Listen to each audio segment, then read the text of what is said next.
The box is moving. That is the first thing I know. Not my name, not the light.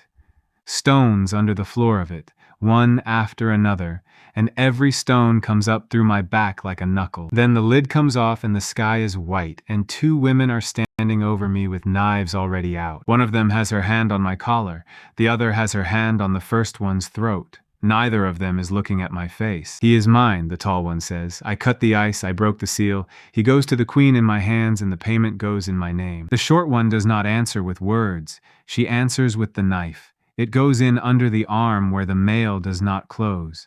The tall one sits down on the road like a woman who has decided to rest. Her hand is still on my collar and it stays there for a while after she stops breathing. I have been awake for 4 breaths, and somebody has already died over me. I do not know where I am. I do not know what year it is. I know that the blood is warm on my neck, and that it is not mine. The short one wipes the blade on her own sleeve, which tells me she does not care who sees. Then she looks at me for the first time. Last man alive, she says. Look at that. You are not even big. I try to speak and nothing comes out but air. My throat is a dry road. 7 years of ice will do that. There are 9 of them on this road. I count them because counting is the only thing my head will do. 9 women in mail that has been repaired more than it has been made. 2 of them are limping. One is holding her own elbow in place with her belt. They are not an army. They are what is left of one. Get him up, somebody shouts from the front. Get him up now. Then I hear the sound behind us and every woman on that road turns at once, and I learn what they are running from. It comes over the ridge like water finding a crack. Long gray arms, too many joints, a mouth that opens sideways. It is the size of a cart horse, and it moves like something much smaller. The women scatter. Not in panic and practice. They have done this before and they have lost people doing it before, and you can see both facts in the way they move. 2 of them go at it with spears, and both spears go into it, and neither spear does anything at all. It picks up the first woman and folds her the way you fold a letter. Somebody grabs the front of my box and drags. I roll out of it onto the road, and my legs will not hold me. 7 years of nothing will do that, and I go down on my hands. There is a woman right in front of me pulling the box by the rope. She wears a leather apron with old stains on it, and she smells like lime and like the ground. She is the one they gave the cart to. She hauls the dead. I reach out to stop myself falling, and I catch her wrist. That is all. That is the whole thing. My hand on her bare wrist for as long as it takes to fall. The light comes off her like heat off a stone in summer. It comes off her so hard that the road goes white, and the gray thing on the ridge stops moving because even it does not understand what it is seeing. Her name is Nell. Somebody shouts it across the road. What I can see from where I am is that she is holding the rope in one hand and she does not let go of it, not even once, not through any of it. She looks at her own hand, then she looks at the thing coming down the slope. Then she walks at it. She does not have a sword. She has the iron hook she uses to drag bodies onto the cart, and she has whatever just happened to her, and that is enough by a very wide margin. The first swing takes the arm off. The second one goes in through the sideways mouth and comes out somewhere it should not be able to come out of. The thing folds up around the hook like paper around a fist. Then it is over. It took 4 heartbeats. I know because I counted those too. The road is completely silent. 9 women, one of them dead by another one of them, and none of the living ones are breathing loud enough to hear. Nell stands there with a corpse hook in her hand and a dead demon at her feet, and she says quietly to nobody that she does not understand. The captain understands, or she thinks she does. Her name is Ilva, and she has the only clean mail on the road, and she comes across it fast with her hand already out. Do it again, she says to me. On me. Right now. She takes my wrist, she takes it hard enough to grind the bones, and nothing happens. Nothing at all. No light, no heat, just a woman squeezing a man's arm on a road with a dead thing cooling behind her. Do it, she says. I would if I knew how. I do not know how. I have been awake for the length of one bad dream, and I have no idea what my own hand is. She grabs my other wrist. Nothing. She puts my palm flat against her cheek herself, which is a strange thing to have done to you by a stranger, and there is nothing there either. Why her? Ilva says. Why the corpse hauler? I do not have an answer. What I have is the ground coming up sideways. My knees go. I sit down hard on the road next to a woman who was alive when I woke up and is not now, and my heart is doing something wrong in my chest, and my hands are shaking so badly I can hear my own nails on the stone. Somebody kneels next to me. Somebody puts 2 fingers on the side of my throat. Then that somebody says a word I do not know, and says it the way you say a word when you have just seen a debt written down. His hair, she says. I put my hand up to my own head. Above my ear the hair is coarse and dry, and when I pull a strand of it into the light it is white. An hour ago, or 7 years ago, or whenever I last had a face, my hair was black all the way through. I was 25 years old, and if I am honest with you, I looked younger than that, because I never did a day of hard work in my life before the harvest came. Now there is white over my ear and there is gray coming in at the temple, and the woman with her fingers on my throat says my heart is running like a man of 40. Nobody says anything for a while. Then Ilva says the thing that everybody is already thinking, so it costs him something. She does not say it like a person who is sorry. She says it like a person doing sums. They put me on the cart. The dead woman goes on the cart too, because Nell will not leave her, and Ilva does not argue about it, which tells me something about Ilva that I do not know what to do with. Nell drives. Her hands on the reins look exactly the same as they did before, which I find strange. I keep expecting them to glow. She does not talk to me for the first hour. Then she says, without turning around, that the thing on the ridge was a walker, and that a walker takes 4 women to kill, and that she has buried 13 women killed by walkers this spring. Then she says, and this is the thing that stays with me, that she buried them, and then she went back for the pieces, because the families count the pieces. We come out of the trees at dusk, and I see the city for the first time. It sits on a shelf of rock with a river in front of it, and it is the biggest thing I have ever seen.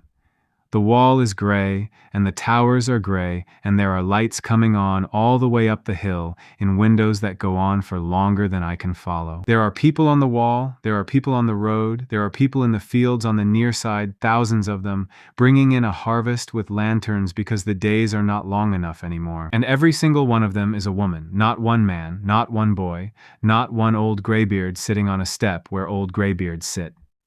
I ask Nell how long. 7 years, she says. I ask her how many are left. I mean men.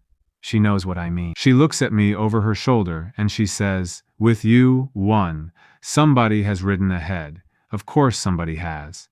By the time the cart reaches the gate, the road is lined 4 deep on both sides, and it stays lined all the way up the hill. Nobody cheers. That is the thing I did not expect. They come to the edge of the road and they look, and some of them put their hands over their mouths, and a woman with flour on her arm starts crying so hard that the woman next to her has to hold her up. A girl of about 14 runs alongside the cart for 200 paces just to see my face. She has a burn scar on her forearm, and a smith's leather cut down to fit her.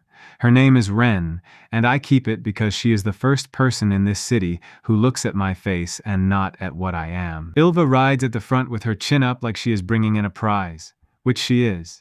That is exactly what I am. The gate takes us in, and the hill takes us up, and the palace takes us in after that, and the whole time I am sitting on a corpse cart between a dead woman and a live one, holding the side rail so I do not fall off. They wash me, they put me in clean gray, they put gloves on my hands, and that is the first thing anybody does that is about safety rather than about show. 2 women hold my wrists while a third one laces the gloves, and none of them touch my skin.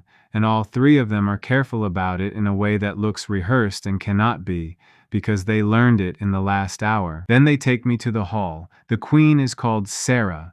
She is somewhere past 40, and she is wearing a coat with the elbows worn shiny, and she is standing when I come in, not sitting, which the older women in the room clearly find strange. She looks at me for a long moment.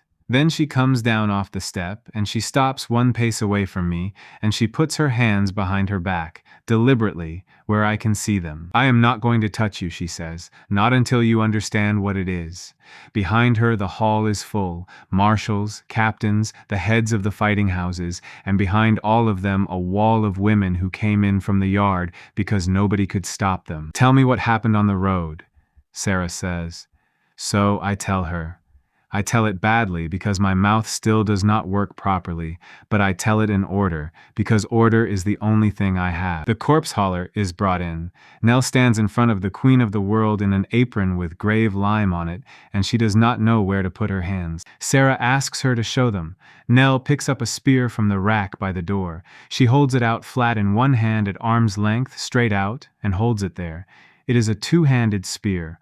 Grown women use two hands and shake. Then she turns and drives it through the oak door of the hall, through both boards and the crossbar, and it goes in up to her fist. The room makes a sound I have never heard a room make. Sarah does not make it. Sarah watches Nell's face and not the spear. "Do it to another," the marshal says. The marshal is called Hesk. Gray hair cropped like a helmet lining, old scar that goes down through her eyebrow and picks up again on the cheek. She has been running the wall for 6 years, and she has been running it while losing. "Bring the second captain forward," Hesk says. "Let him take her hand and let us see it." So they bring a woman forward. Her name is Rasa, and she is a good soldier, and she is shaking. I take off the glove. I put my hand in hers. Nothing. Somebody at the back laughs. One short, ugly note, the way you do when a thing you were afraid of turns out to be nothing. "Again," Hesk says. "We do it again. We do it with 3 more women. Nothing, nothing, nothing." And then a girl who was carrying water in from the yard, who nobody asked and who nobody was watching, brushes the back of my hand with 2 fingers as she goes by. The light comes off her so hard that she drops the bucket. She is 19. Her name is Pell. Her mother mends nets. She has never held a weapon in her life, and she is now standing in a puddle in the middle of the great hall, glowing like a forge. The room goes completely mad. It takes Hesk shouting and 2 captains with spear butts to get it back. When it is quiet again, Sarah turns to me and asks the only question that matters. Why her and not Rasa? I look at the 2 of them, Rasa in mail, Pell in a wet apron, and I say the first thing I have said in this world that has any weight to it. I say, ask me tomorrow, and until tomorrow do not let anybody else near me, because I have noticed something. It came to me while Rasa was holding my hand and nothing was happening. Rasa has been a captain for 2 years, and a captain is a rank. The answer is in Nell and in Pell, the corpse hauler and the water girl. 2 women whose hands were full of work when they got it. I do not say that part out loud. I say tomorrow. And Sarah looks at me for a long moment and then she says, tomorrow, and clears the hall. That night they put me in a room with a window that looks down over the lower yard. I stand at that window for a long time. The yard is full, not with soldiers, with everyone. They are queued along the wall, 4 deep, going down the steps and out through the arch and along the road, and the line goes on past the lamps and out where I cannot see the end of it. They are queued to touch me. Some of them have brought things. A woman near the front is holding a goose by the legs. Somebody else has a bolt of good cloth. Somebody else has a child's blanket, which I understand better than the goose, because it is the best thing she owns. Nobody is fighting. Not tonight. Tonight they stand in the cold in good order and look up at a window with a man in it. Sarah comes up at midnight. She does not knock, but she stops in the doorway. How many? I ask her. Sarah looks down at the yard with me. 1,000 who can hold a line, she says. That is what we have left in the whole kingdom that could be called a soldier. Behind them, everyone else. I ask her how many demons. She does not answer straight away, and that is the answer. Then she says, at the last count on the far bank, 40,000. And they are not the ones we are afraid of. The ones we are afraid of come with the second harvest, and by our reckoning that is 100 days out. 1,000, 100 days, one of me. I say the arithmetic out loud because that is what my head does with fear. It turns it into rows. If it is 1 a day, I say, then 1,000 of them is 1,000 days, and 1,000 days is nearly 3 years, and your war is over in 100. Sarah says nothing, and if it is a year of my life every time, I say, then in 100 days I am 125 years old, and I have been dead for 30 of them. She still says nothing, which is when I understand that she got there before I did. She got there in the hall, watching Nell's face instead of the spear. Then Sarah says the truest thing anybody says to me that whole first week. She says, "You have worked out the shape of it. You have not worked out the worst of it yet." I ask her what the worst of it is. She says, that once they have all worked it out too, they will not be queuing. In the morning, they bring me the healer. Her name is Mora, and she is 60 years old, and she has hands like a bundle of sticks, and she has no patience for anybody in the room, including the queen. She takes my chin. She looks at my eyes and my gums and the backs of my hands. She listens at my chest for a long time with her ear flat against me and her eyes shut. Then she has me stand in the light while she measures the white in my hair against a chart of her own making, which she has drawn overnight, which tells you something about Mora. Then she says, 1 year. Say it plainly, Sarah says. Mora says it plainly. She says that a man's body ages a set amount in a set time, and that she has spent 40 years learning to read that on a corpse, and that the boy in front of her, who was 25 yesterday morning by his own account, is 27 today. 2 touches on the road and in the hall, and 2 years off him. 1 touch, 1 year. Nobody in the room speaks. Then Hesk says, so he has 50 in him, and Mora turns on her like a snapping dog. He has 40, Mora says. Perhaps. The heart does not go gently. Somewhere past 40, he stops being a man who is old and starts being a man who is dying, and I will not be able to tell you which one is the last until it is the last. 40. I have been in this world for 1 day, and I know my own number. 40 touches, 1,000 women, 100 days. Hesk starts talking before Mora has stopped. Hesk has it all worked out already, and she says it like a woman handing over a duty roster. The 40 go by rank, she says. The 5 house captains, then the wall commanders, then the best blades in each house by the spring scores. She has the list. She has actually written the list. It is in her hand, and it is already ranked. She holds it out to Sarah, and Sarah does not take it. I look at the list from where I am sitting. I cannot read their letters yet, but I can count lines, and there are 40 lines on it, and I know without being told that not one of those lines says corpse hauler. Give it to him, Sarah says. Hesk does not like that. Hesk gives it to me anyway, because whatever else Hesk is, she is a soldier, and Sarah is the queen. I hold the list. Everybody watches me hold it. Then I ask my question. The one I worked out at the window at midnight, watching a woman in the queue hold a goose. I ask Hesk what she is best at in the world. Hesk stares at me. She says she has held the north wall for 6 years. That is not what I asked, I say. I ask what her hands do better than anybody else's hands, not what her rank is, what she is best at. Hesk says, fighting, in a voice that says the question is beneath her, and I say, then you had better be right, because the road told me what this is, and the road is the only teacher I have got. Nell drove a corpse cart for 4 years. Pell has carried water up that hill since she could walk. Rasa is a captain, and Rasa has been a captain for 2 years, and before that she was 3 other things. Whatever a woman is best at comes back 100 times over. Rank does not come into it, and neither does strength. That is all it is. That is the whole rule. And I say it out loud in the Queen's Hall on my 2nd morning, and half the room does not believe me. Which is why the 2nd touch does not go to a captain. It goes to a smith.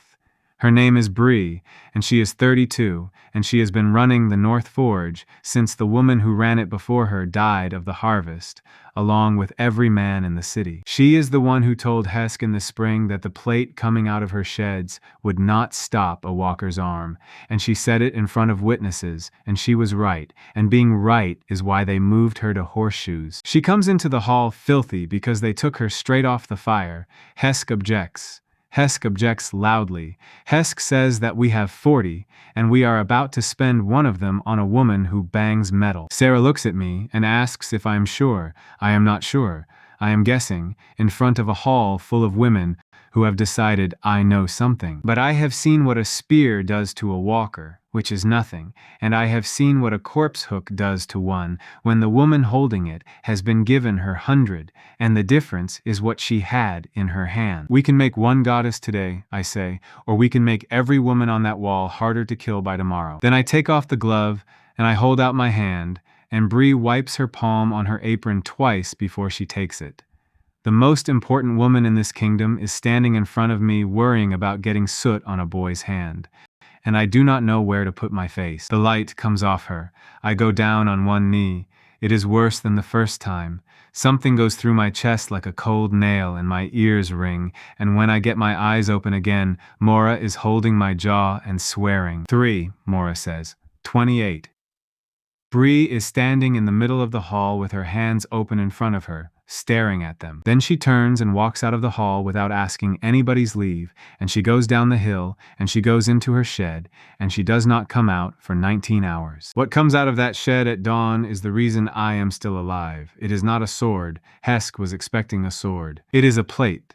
Just one, the size of a shoulder guard, gray and slightly wrong-looking, with a dull water pattern in it like a slow river. Bree puts it on the block in the yard in front of the marshal and 40 officers, and she says, "Hit it." Hesk hits it with a warhammer. Twice. Properly, with her weight in it, because Hesk is not a woman who pulls a blow to make a point. The plate does not mark. Then Bree says the thing that changes the war. She says she can make 90 of these a day if she gets the iron, and she can teach the shape to any smith in the city inside an hour. And she cannot explain how she knows any of that, only that when she looks at a bloom of iron now, she can see where the bad in it is, the way you see a knot in a plank. 16 days later, there is not a woman on the north wall in bad plate. That is what 100 times looks like when you spend it on the right hands. Not a goddess with a burning sword, 90 plates a day, and a woman on the wall who takes a walker's arm on her shoulder and gets back up. Hesk does not thank me. Hesk comes to my room that night and stands in the doorway with her helmet under her arm and says one sentence. She says, "I still want my 40 by rank, and I am going to fight you about it, and I wanted you to hear that from me and not from somebody else," which is more honest than most of what I get in that first week. I like Hesk. She has just told me to my face that she is going to fight me, and I like her more for it, and I do not know what to do with that. The third touch is where it stops being clever and starts being ugly, because Ilva comes for hers. She has been waiting 10 days. She was the first woman to put her hand on me on that road, and she got nothing, and she has had 10 days of the whole city knowing it. She comes with 2 of her house captains, and she does not ask the queen.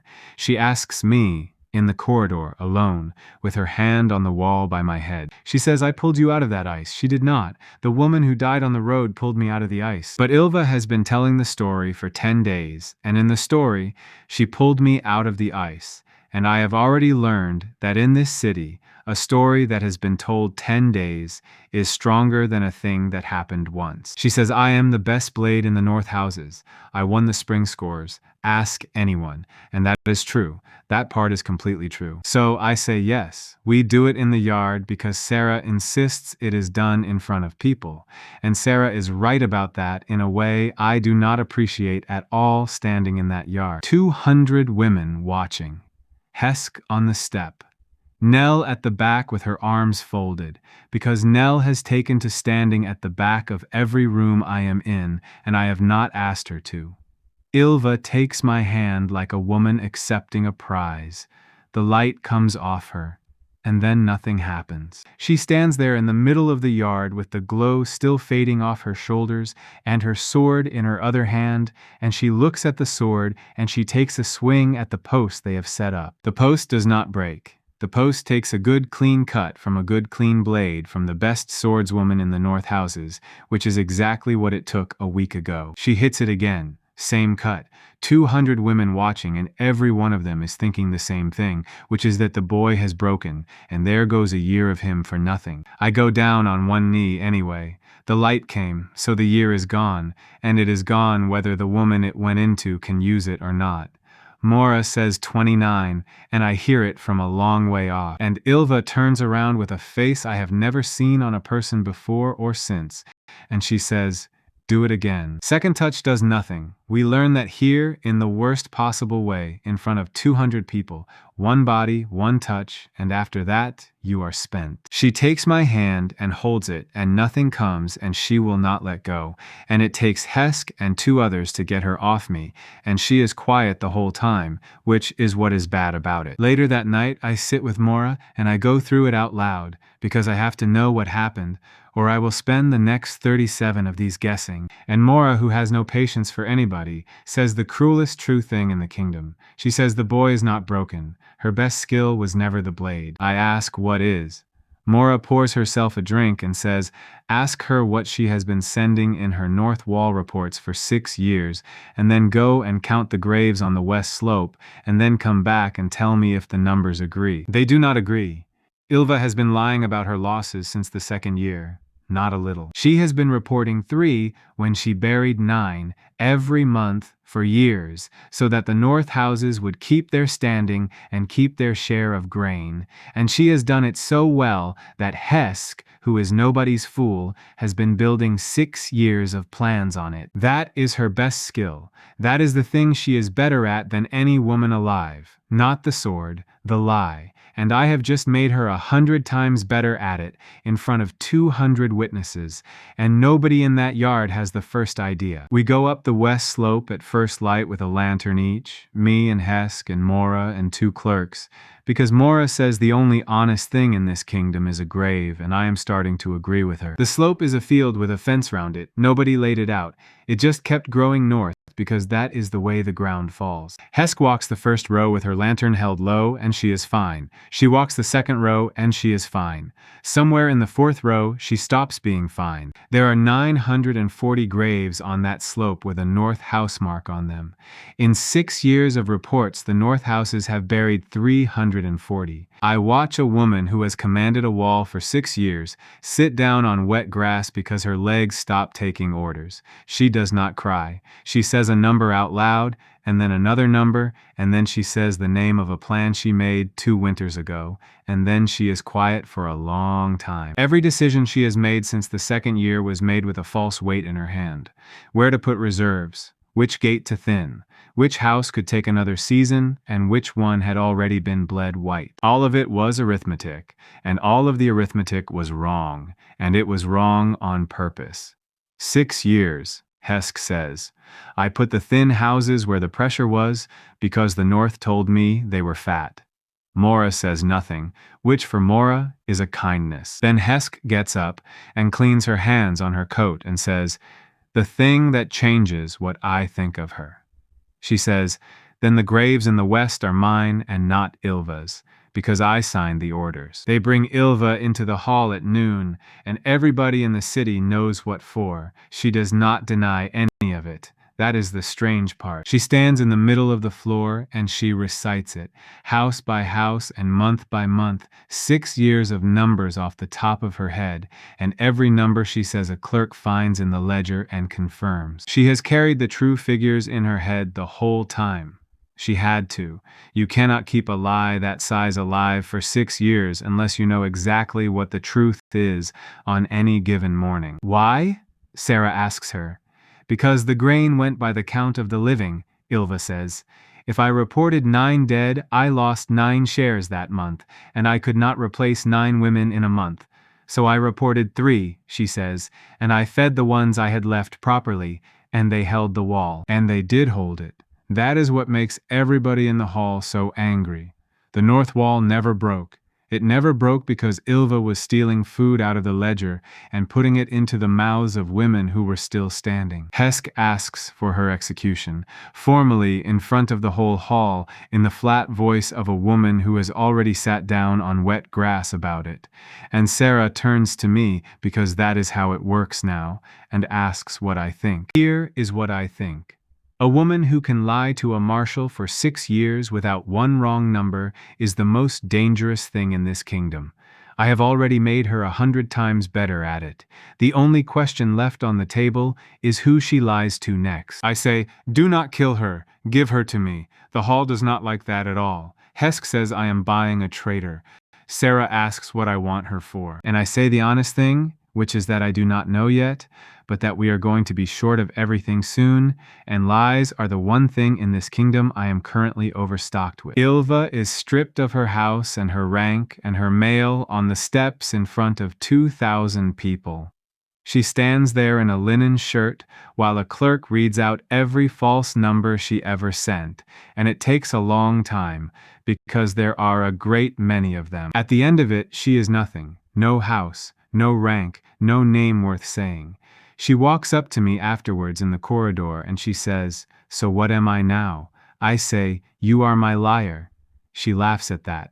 First and last time I ever hear it. The yard is where it goes bad, and it goes bad on the 11th day. By then the queue has a shape to it. It comes in through the lower arch, doubles back along the barrack wall, goes up the steps and along the terrace, and stops at a rope 2 rooms from my door. Women have been sleeping in it. 3 nights, 4 nights. There are families holding places in shifts, a daughter standing while the mother sleeps under a cart. There are women selling their places for grain. There is a woman near the arch selling places she does not have, which is its own kind of talent. Somebody has started writing out papers, actual papers with a wax mark, certifying that the bearer has been promised a touch. By the 10th day they are worth 4 measures of barley. None of them are real. I have never signed anything in my life. I watch a woman try to bribe her way up the terrace with a live goose. The same goose, I am fairly sure, that I saw on the first night. That goose has been up and down this hill more times than I have. And there is a woman who has taken to standing at the corner where I turn to go to the wall every single morning, so that when I come round it fast I will walk straight into her outstretched hand. 6 mornings in a row. On the 7th morning, 3 other women are standing at the same corner and they start fighting each other over the spot. Which is funny for about a day, and then somebody dies. A Fletcher's widow near the arch is knifed for her place. 4th from the front. She had been holding it 7 days for her sister, who fights on the east gate, and she is killed by a woman who has stood in the sun for 5 days getting further from the front every time somebody with money buys in ahead of her. They bring the killer up to me. I do not know why. I think they wanted me to see what I am. She is about 30. She has rope burns up both forearms. She looks at me the way you look at a thing you have paid too much for, and she says, "My boy died in the harvest. He was 6, and they said the last man could give a woman the power to kill the things that took him." And then she says, "Was I wrong?" She was not wrong. That is the trouble. That night I tell Sarah to close the yard, and she says she cannot, because the queue is the only thing keeping 10,000 women from deciding that the palace is hoarding me. She is right about that too. So instead we do the other thing. We publish the rules. They are read out at every gate and every well and every barrack yard, twice a day for 3 days. 3 rules. I wrote all 3 of them myself, and I still think about the 3rd one at night. 1 touch a day, from dawn to dawn, and no more, no matter who asks and no matter what is burning. 1 touch to a body in its life. The 2nd time, nothing comes. Ilva proved that in the yard in front of 200 witnesses, and everybody in the city has heard about it, so nobody argues that one. And the 3rd rule, the one that makes me hated in certain quarters for a long time. The choosing is mine, not by rank, not by house, not by money, not by the queen.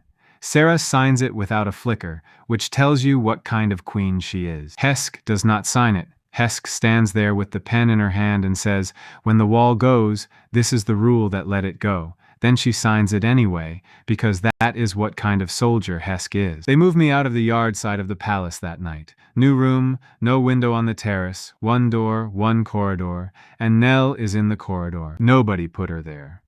She hauled her own pallet up 4 flights of stairs and laid it across my door lengthwise, so that anybody who wants in has to step over a woman who can drive a spear through an oak door up to her fist. I tell her she does not have to do this. She says she is aware of that. I tell her there are 4 house guards on the stairs. She says she has met them. Then she says the thing that ends the argument, which is that she has been putting bodies in the ground for 4 years, and she has finally got a live one to look after, and she is not going to be talked out of it by the live one. She keeps a tally. I find out 3 weeks in. There is a strip of leather nailed inside the doorframe with scratches on it, and I think it is a count of days. It is a count of the white hairs at my left temple, because that is the side she sits on. She counts them when I am asleep. I ask her about it once and she gets so angry that she does not speak to me for a day and a half. Then she comes back with soup and puts it down hard enough to spill and says, "You gave one to the smith and one to that liar, and that is 2 years, and you did not eat yesterday." That is the whole of it for a long time. She does not make speeches. She counts what I spend, she is furious about all of it, and she keeps bringing soup.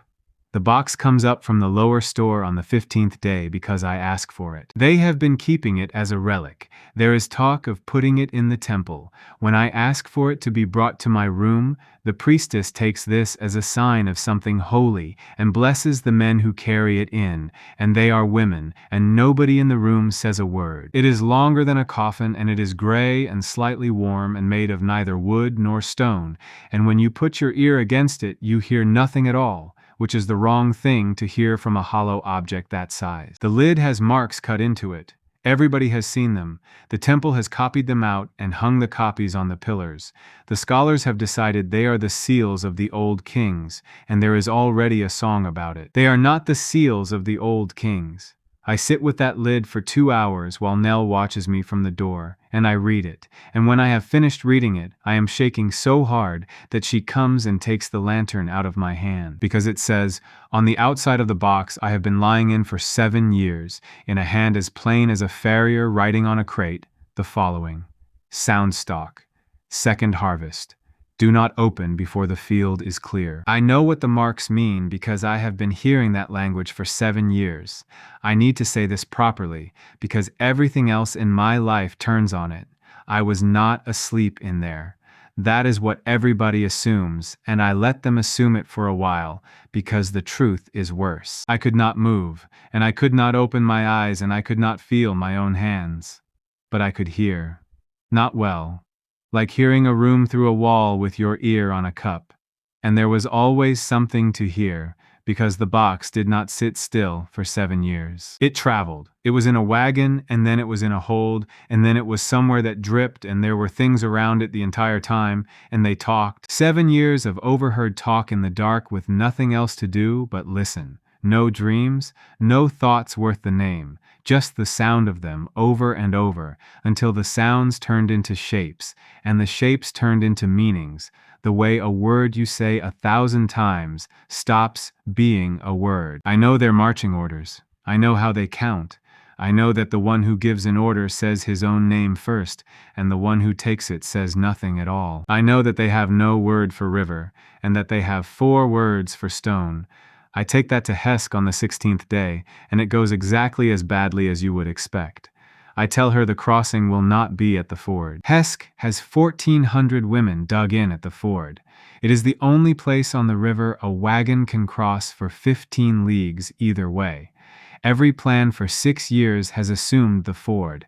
The whole eastern position is built around it. I tell her they will come over the stone shelf at the elbow, which sits under 2 feet of fast water and which nothing on wheels can use. She asks me how I know. I tell her the truth. They have no word for river. When they name that stretch of country, they name it as a floor. A thing with no word for river does not think of the ford as a crossing, because it does not think of the water as being there at all. Hesk looks at me for a long moment. Then she says, "You want me to move 1,400 women off the only crossing in 15 leagues because of a word." When she puts it that way, it does sound thin. Sarah splits it, which is what a queen does when 2 people she needs are both possibly right. 900 stay at the ford, 500 go up to the elbow with Bree's new plate and a wall of stakes cut in one night. They come on the 18th night, and they come over the stone shelf at the elbow, 4,000 of them wading in file with the water breaking round their knees. 500 women hold that shelf until dawn. Bree's plate is why 2/3 of them are alive at the end of it. The stakes are why the file could never widen. The word for stone is why anybody was standing there at all. We lose 91. At the ford, where the whole kingdom would have been, we would have lost everything, because the ford is a bowl, and they would have come down all the sides of it at once. Hesk comes to me the next morning with her helmet under her arm again. She says, "Teach me the words." So that is how the evenings start. Me and the marshal of the kingdom in a cold room with a slate, learning to count the way the enemy counts, and Nell asleep in the doorway, and the tally on the doorframe getting longer whether I like it or not. On the 20th day, Sarah takes me down to the granary herself and shows me the number nobody says out loud. The city holds 61 days of bread, not 100, 61.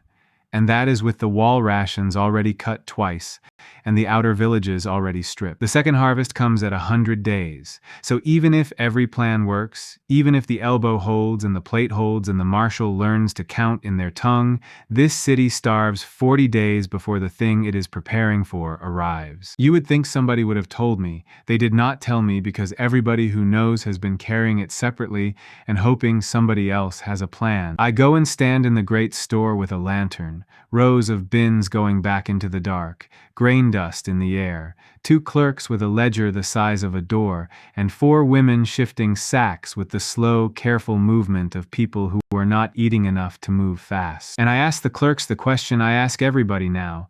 The senior one says she keeps the books. The younger one says she keeps the books better. There is a whole history in the way the senior one looks at her when she says it. The younger one is called Perrin. She is 26. She has been arguing for 2 years that the bins in the low store are wrongly numbered because the old count ran from the river wall and the new count runs from the gate, and nobody has listened to her because she is 26 and has a voice that carries badly. I take my glove off in the grain store, and the light that comes off Perrin is so bright that a woman up on the top walk drops a sack. She does not do anything for a moment. She just stands there with her mouth open. Then she says, "Oh." Then she walks off into the dark between the bins without a lantern and starts talking to herself. It takes her 7 hours. She comes back up covered in dust with her hair standing off her head, and she puts a slate on the table in front of the Queen of the Kingdom and says one sentence. "You have 12,400 measures you do not know about. Not hidden, not stolen. Lost. 2 counts running in the same building for 6 years, 1 from the river wall and 1 from the gate. So that every bin between the 4th and the 12th pillar has been counted twice as full and drawn on half as often, and the excess has been sitting in the dark, going quietly bad for 2 years. Some of it is bad. She knows exactly how much and she knows exactly which bins, because now that is the sort of thing she knows the way you know your own hand. We get 19 days out of it. 19 days of bread for the whole city off one touch to a clerk with a bad voice. That is when Hesk stops arguing about my 3rd rule, and that is when the rest of the city starts to understand what this thing actually is. The queue changes shape after that. It is still a queue, but the women in it start coming with things to show. A woman brings a basket she made. A woman brings a rope she spliced. A woman brings a horse she trained and makes it lie down in the middle of the terrace, which causes a great deal of trouble, because a horse that will lie down will not always get up. They have worked out that the question is what a woman is best at, and that it has nothing to do with who she is. And now every woman in the kingdom is thinking about it, and half of them find out they have never once asked themselves. I have Perrin write the list. Everybody who has ever been touched, and everybody who might be, and what they can actually do. 4 days in, that list is the single most valuable object in the kingdom, and Ilva points out that I am keeping it in a room with 1 door and a corpse hauler across it. So we make 3 copies and hide 2. Ilva is right about things like that constantly. It is very annoying. I make my worst mistake in the 2nd month and her name is Ren. She is the girl who ran alongside the cart on the 1st day. 14 years old, burn scar up the forearm, Smith's leather cut down to fit. She works breeze fire. She has been carrying charcoal since she was 9. And she is in and out of my room the whole time because she brings the plate reports up from the forge, and she has no fear of me at all, which by that point is restful. She asks me on a Tuesday, straight out, with a bucket in each hand. She says, "Will you do me?" I say no. I say it badly. I say it fast, because I have said no 20 times that day already, and I have got quick at it, and that is the mistake. The other 20 were grown women. This one is 14. She wants to know why.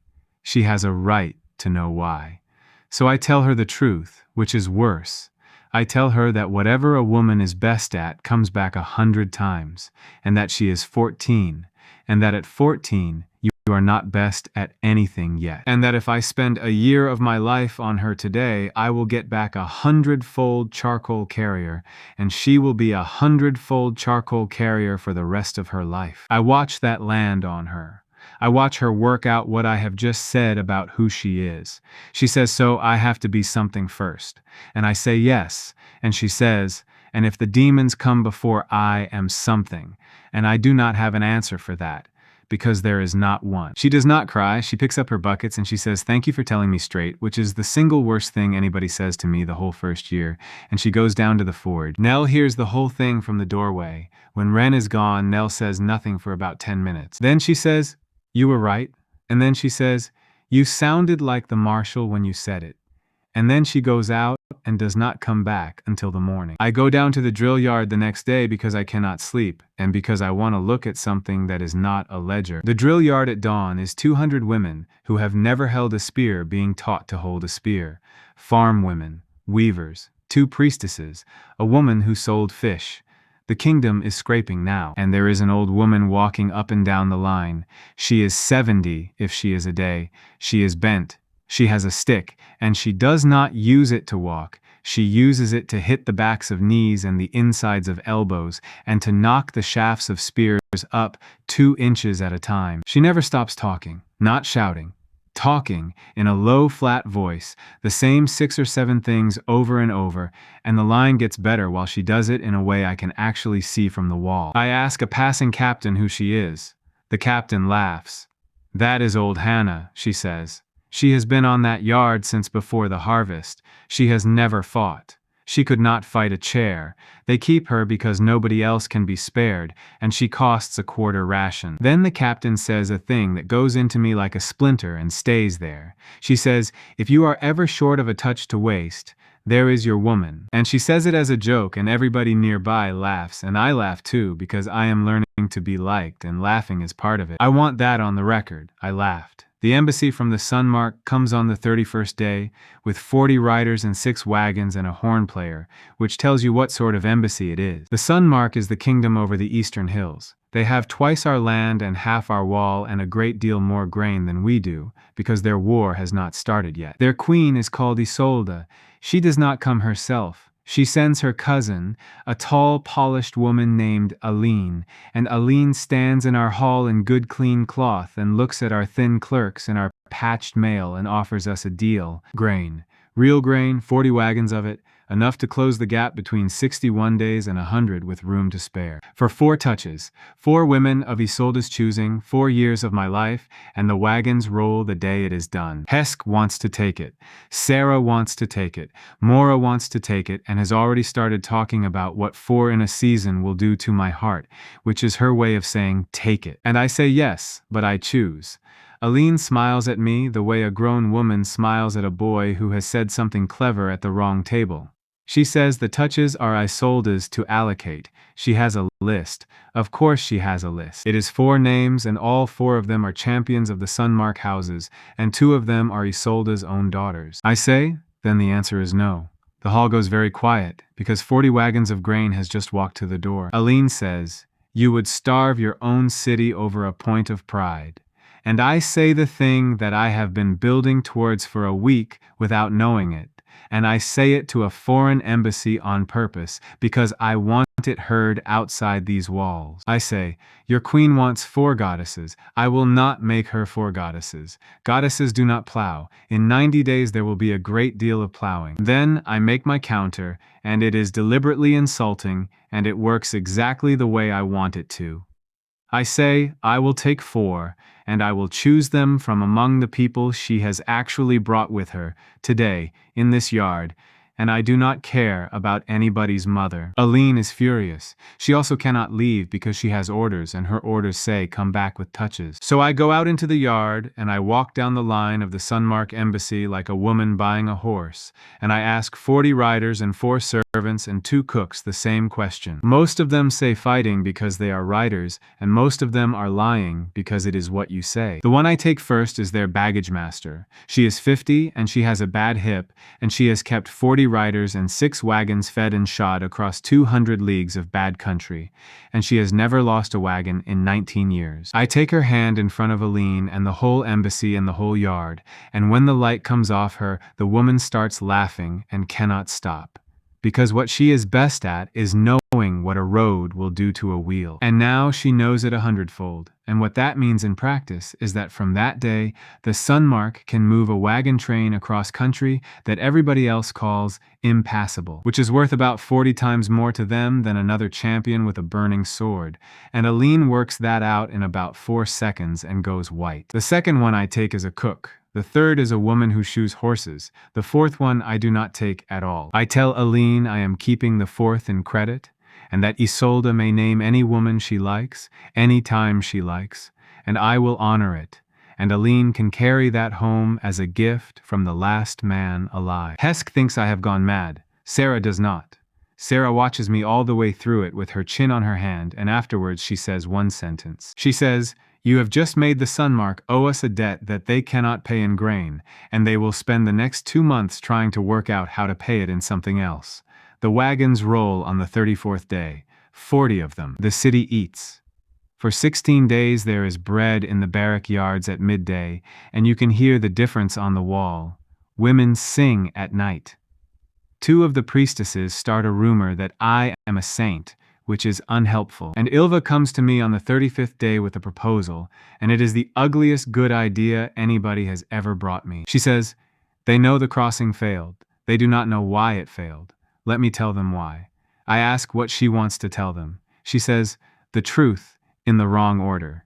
Here is what she does. It takes her 10 days, and it costs us 4 prisoners and 1 very brave woman. She lets 3 captured walkers escape from the West Camp. Not cleanly. She lets them escape past a picket that has been talking loudly in their hearing for 2 days about the Eastern Gate being held by 2,000 women in the new plate. There are not 2,000 women at the Eastern Gate. There are 300 and a great deal of painted board. And the reason the walkers believe it is that they have also been allowed to see, briefly and at a distance, the one thing that would confirm it. A grain train going east, 50 carts, guarded properly, moving at the pace of a loaded cart on a bad road. The carts are empty. Every one of them. 50 carts of nothing, driven east in daylight where the enemy scouts can count them, because Ilva says an army that cannot count men will always count wagons. And she is right. They mass against the Eastern Gate on the 44th night. 13,000 of them. 3 days of shifting their weight across our whole front to get there. And while they do it, the actual attack that they had prepared, the one aimed at the low river wall where we have almost nobody, never comes at all, because the whole strength of it has walked 3 days east to fight a painted board. We lose 19 women on the Eastern Gate, 19 for 13,000. Hesk stands on the tower and watches the last of them pull back at dawn, and she says, without turning round, that she has been fighting this war for 6 years, and that was the best night of it, and that she is going to have to go and thank a traitor now, and that she would rather be hit. Ilva does not gloat. That is the thing about her that I never expect. She takes the thanks the way a clerk takes a receipt. Then she says to me, quietly, when the rest have gone down the stair, that it will not work twice. She says they are stupid about wagons, but they are not stupid twice, and that the next one will have to be a different shape. And then she asks me a question that I do not have an answer for. She asks who is on the other side, not what, who. Because somebody over there sent 13,000 3 days east. Somebody over there has a plan and a map and a name. 9 leagues north of the burned mill, in a hall that used to be somebody's barn, a thing that calls itself Vashk is being handed a broken lid. It has come off a gray box in a river valley, and it has been carried for 4 days by a runner who has run himself to pieces to bring it. Vashk turns it over twice. He reads the marks on it the way a quartermaster reads a docket, because that is what he is, and that is what the marks are. Sound stock. Second harvest. Do not open before the field is clear. He puts the lid down. He asks how long the box has been open. He is told a month. Then he says the first thing he has said in 6 years that anybody in that barn will remember afterwards. He says, The field is not clear. And he starts, very calmly, to count. Paran puts a board up in the counting room on the 50th day because she cannot help herself, and after that, everybody in the palace comes to look at it every morning like it is weather. It has 3 numbers on it, and she chalks them fresh at dawn. Spent, 8, left, 32, days, 50. 8. Nell on the road, the water girl in the hall, Bree at the forge, Ilva in the yard, Perrin herself in the dark of the grain store, and the 3 the Sunmark took away in their wagons. 32 left in me if Mora is right about my heart, and Mora has been right about hearts since before I was born. 50 days until the second harvest, which is what they call it in their tongue, and which everybody here has started calling it too, because we have no better word for a thing that comes and takes every man in the world. I stand and look at that board most mornings. Nell stands behind me and looks at the middle number, and I know she is looking at the middle number, and she knows I know. 32 years, that is the whole of what I have. It is not a lot to build a kingdom out of, and I am spending it a year at a time on strangers. The Sunmark names its 4th on the 51st day. The writer comes in at dusk with Isolde's seal on a folded paper, and the paper says the 4th touch is claimed for the queen's own armorer, a woman called Sabin, and that Sabin cannot travel because of her lungs. And would the last man be so good as to come to the border house at Ash Cross, 6 leagues, half a day, 30 riders of escort provided by the Sunmark as a courtesy? Hesk says no. Flatly, immediately in the voice she uses on the wall. Sarah says no more slowly, which is worse because Sarah is thinking about the wagons, and I say yes. Everybody in that room tells me not to go, in order, one after another, and I do it anyway, and I do it because of grain. My reasoning was this: we have 50 days of food again, and no more coming.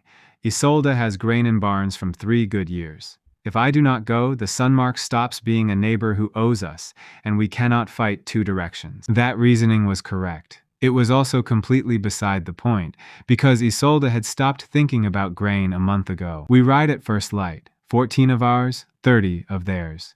Hesk sends Nell, and Nell rides in the middle of the column next to me, with her hook across her saddlebow and her jaw set, and she does not say a word for 6 leagues. Ash Cross is a stone house on a hill, with a good well and a bad approach. I notice the bad approach. I notice it, and I think about it, and I say nothing, because I am 27 days into believing I am clever. There is no armorer with bad lungs. There is Isolde. She is younger than Sarah, and she is better dressed than anybody I have seen in my life, and she comes down the steps of that house with her hands out and her face open, and she says, "Forgive me," and she means it, and that is somehow the worst of it. She says, "Forgive me. My cousin says you are a good man, and I am about to prove that being a good man is not a defense. There are 140 of her people in that house, 14 of ours in the yard. Nell kills 6.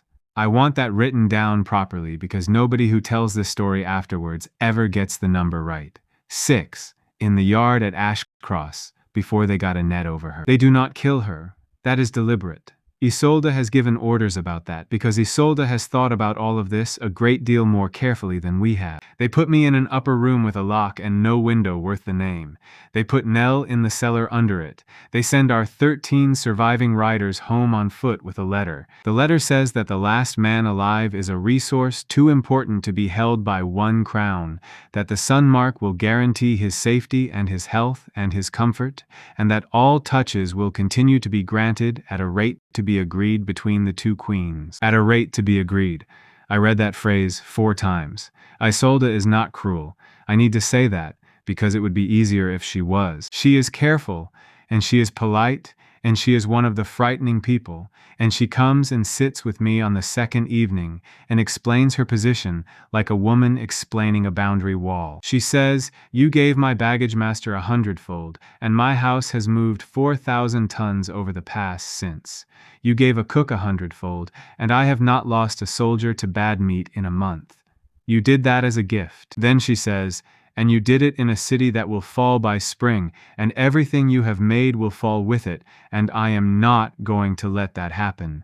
I say so, take me by force, and everybody in the world knows the Sunmark takes men by force." And Isolde says, There is one man in the world, and after this there will be no such thing as taking men by force, there will only be this, and in 40 years nobody will remember it was ugly. That is the woman. That is exactly the woman. She takes hers on the third day, and it goes wrong for her in a way that I enjoy more than I should. She sits down opposite me and offers her hand palm up like a courtesy. I do not take it. She waits. Then she nods to a guard, and the guard takes my wrist and puts my hand into hers, which is the honest version of what is happening anyway. The light comes off her. She stands up. She looks at her own hands. She goes to the window and looks out at the yard, and then she looks at the map on the table, and nothing happens. Nothing that anybody can see. She has spent a year of me, and she does not know what for. She sends for her captains. They stand about the room like people at a bad wedding. Somebody suggests she try a bow. She is a poor shot, and she is still a poor shot. Somebody suggests a horse. She rides the same as she rode yesterday. It takes her 2 more days to find out what she is best at, and when she finds out she does not tell anybody, and I never learn it either. I have thought about that for a long time. I think about it more than I think about the cellar. Because whatever it is, she did not want a room full of her own captains to know. They cut me on the 5th day. Not Isolde, she is away at the pass. It is a man of her council, except of course there are no men. It is a woman of her council called Farron, who has been arguing since the first hour that the whole arrangement is inefficient. Her argument is simple, and it is the argument I have been having nightmares about since the 2nd week in the city. If the power is in the hand, why do we need the rest of him? They do not take the hand. I want to be accurate. They take the little finger of my left hand at the 2nd joint with a farrier's nipper, and it is done in a storeroom with 3 women holding me and 1 holding a candle. Then they carry it in a dish to a soldier in the yard, and they make her hold it. Nothing. Nothing at all. It is a piece of meat in a dish. They try again with the blood, because Farron has decided the blood might be the thing. They take a bowl of it. 6 women put their hands in it. Nothing. They try it warm, and they try it cold, and they try it with the finger and the blood together, and a woman called Tass, who is 20, and who has been crying since the 2nd attempt, puts both her hands into a bowl of my blood, and holds them there while Farron counts, and gets nothing, and is sick on the floor of the yard. Then Farron has me brought down, and made to touch Tass directly, to check the rule from the other end. And the light comes off Tass so hard that 2 women fall over, because Tass is a fisher's daughter who has been mending nets since she was 4, and she is the best hand with a rope and a knot in either kingdom. That is 10, 35 years old, sitting on the ground in a foreign yard with my hand wrapped in a rag, and a girl standing over me glowing and apologizing. Tass gets me out of that house on the 6th night, not alone. There is more to it, and I will tell it properly, but it starts with her, because she comes to my room at midnight with a coil of line over her shoulder and says, "I have been thinking about knots, and I have not stopped thinking about knots since you touched me, and I want to show you something."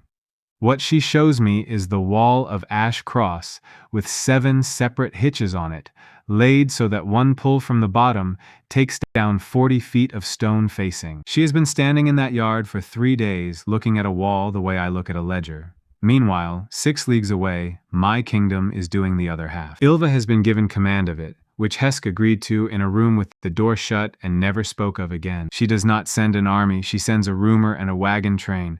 The rumor goes into the Sunmark by 3 separate roads over 2 days, and it says the same thing every time. It says the demons have crossed the North Ford in force, and that the city has fallen, and that the queen is dead, and that the survivors are coming east, 16,000 of them, and that they are coming through the Ash Cross Valley, because it is the only road. And behind the rumor comes the proof, because Ilva has learned exactly 1 lesson from her first trick, and applied it in the opposite direction. 60 carts on the North Road, moving west to east, at the speed of the loaded and the frightened. Full of women, actual carts, actual belongings, Every one of them a volunteer, every one of them briefed, not one of them armed. Isolde's border captains see 16,000 refugees coming down on a house with 140 in it and no food store worth the name, and they do the sensible thing, which is send half the garrison out to hold the valley mouth and keep the flood off the road, which leaves 70 in the house on the night the fisher's daughter pulls down 40 feet of the west, facing with one hitch and a horse. Nell comes up out of that cellar like something out of a bad dream. She has been under a stone floor for 6 days with a broken collarbone and no light. They fed her twice. She comes up through the gap in the wall, takes a spear off the first woman who reaches her, and she goes through the yard of Ashcross looking for the room I am in. I hear her before I see her. Everybody in that house hears her before they see her. There is no light on her at all. That is the thing. It is just a corpse hauler with a broken bone and a stolen spear moving through a house full of trained soldiers, and the reason she gets through is that every one of them has heard what she did in the yard 6 days ago, and not one of them wants to be the 7th. She gets to my door. She takes the door off. She looks at my hand and the rag on it, and she does not say anything at all. And I have seen her angry a lot of times since, and I have never seen that again. We go out through the West Gap with Tass and 7 Sunmark women who came with us because Tass asked them to, and by then Tass has explained knots to about 20 people, and half of Isolde's garrison would follow that girl into a fire. We are picked up on the road by Ilva at dawn, with 200 riders who were never mentioned in any rumor at all. Isolde comes back to Ashcross on the 8th day to find a hole in her wall, 8 of her people gone, 60 empty carts on the valley road, and a letter on her own table. The letter is short. Ilva wrote it, and I signed it, and I have never been prouder of a piece of paper. It says, "The 4th is still owed, and it is still yours, and the offer stands, and it will stand for as long as you can keep your hands off him, and here is the account for the finger." And underneath, in Perrin's clerk hand, is an actual account. Item, 1 finger. Item, 6 days of a corpse hauler. Item, 40 feet of your own wall, which we consider settled. Sarah reads it twice when I get home, and then she puts her head in her hands, and I think she is angry until she looks up, and she is laughing, and she is not a woman who laughs. Mora takes the rag off my hand in the surgery, and looks at the stump and says one word, which I will not repeat, and then she says, "The real thing." She says, "That will not kill you, this will," and she puts her ear to my chest and listens for a long time, and then she says that I have spent 10 years in 52 days, and that a heart is not a ledger and does not care what the reason was. She says 30 left is what your marshal thinks. I am telling you it is 25. Choose them better than you have been. That night, Nell sits on the end of my bed with her arm strapped across her chest, and neither of us says anything for a while. Then she says, "I have been counting the wrong thing." I ask her what she means, and she says that she has been counting the white hairs, and that the white hairs are not the number, and that from now on, she is going to count the ones I do not spend. Then she says, "That clerk's board has 3 numbers on it, and none of them is the one that matters," and she goes off to sleep in the corridor with a broken collarbone, because she will not take the bed, because I asked her to, and she is not going to start doing what I ask. The city takes the finger badly. I expected them to take the abduction badly. They do not care much about the abduction. What they cannot stand is the finger, and I work out why after about a week. The abduction was a thing done to a treasure. The finger was a thing done to a man, and until they saw the rag on my hand, a lot of them had not decided which one I was. The temple asks for it. They ask officially, in writing, with a seal. They would like the finger for the reliquary, and they have already had a case made. I tell them it is at Ash Cross, in a dish, and they can go and ask Isolde. The priestess who came to ask goes away, and I hear afterwards that they made a case anyway, and put something else in it. And I have never asked what, and I do not intend to. The queue does not come back.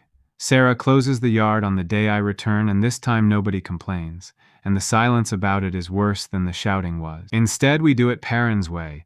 Every woman in the kingdom who wants to be considered gets written into a book, with her name and her house and one line, and the one line is what she is best at, and it has to be witnessed by 2 people who have seen her do it. The witnessing is what makes it work. You can say anything about yourself. It is much harder to find 2 women who will stand up and say yes. She is the best I have ever seen at that. 9,000 names in 15 days. Perrin reads all of them. She reads all of them because she can now, in the way that she can, and by the end of it, she is not sleeping, and Mora threatens to have her tied to a bed. Ren is in the book. I check. Her line says charcoal. She has not spoken to me since the day I said no. She still brings the plate reports up because it is her job, and she puts them on the table and she goes, and it is one of about 6 things in my life at that point that I cannot fix by being clever. Bree tells me what she has been doing. She has been staying at the forge after her hours, not carrying. Watching the water. Bree quenches in 3 barrels at 3 different temperatures, and the difference between good plate and bad plate is which barrel and how long.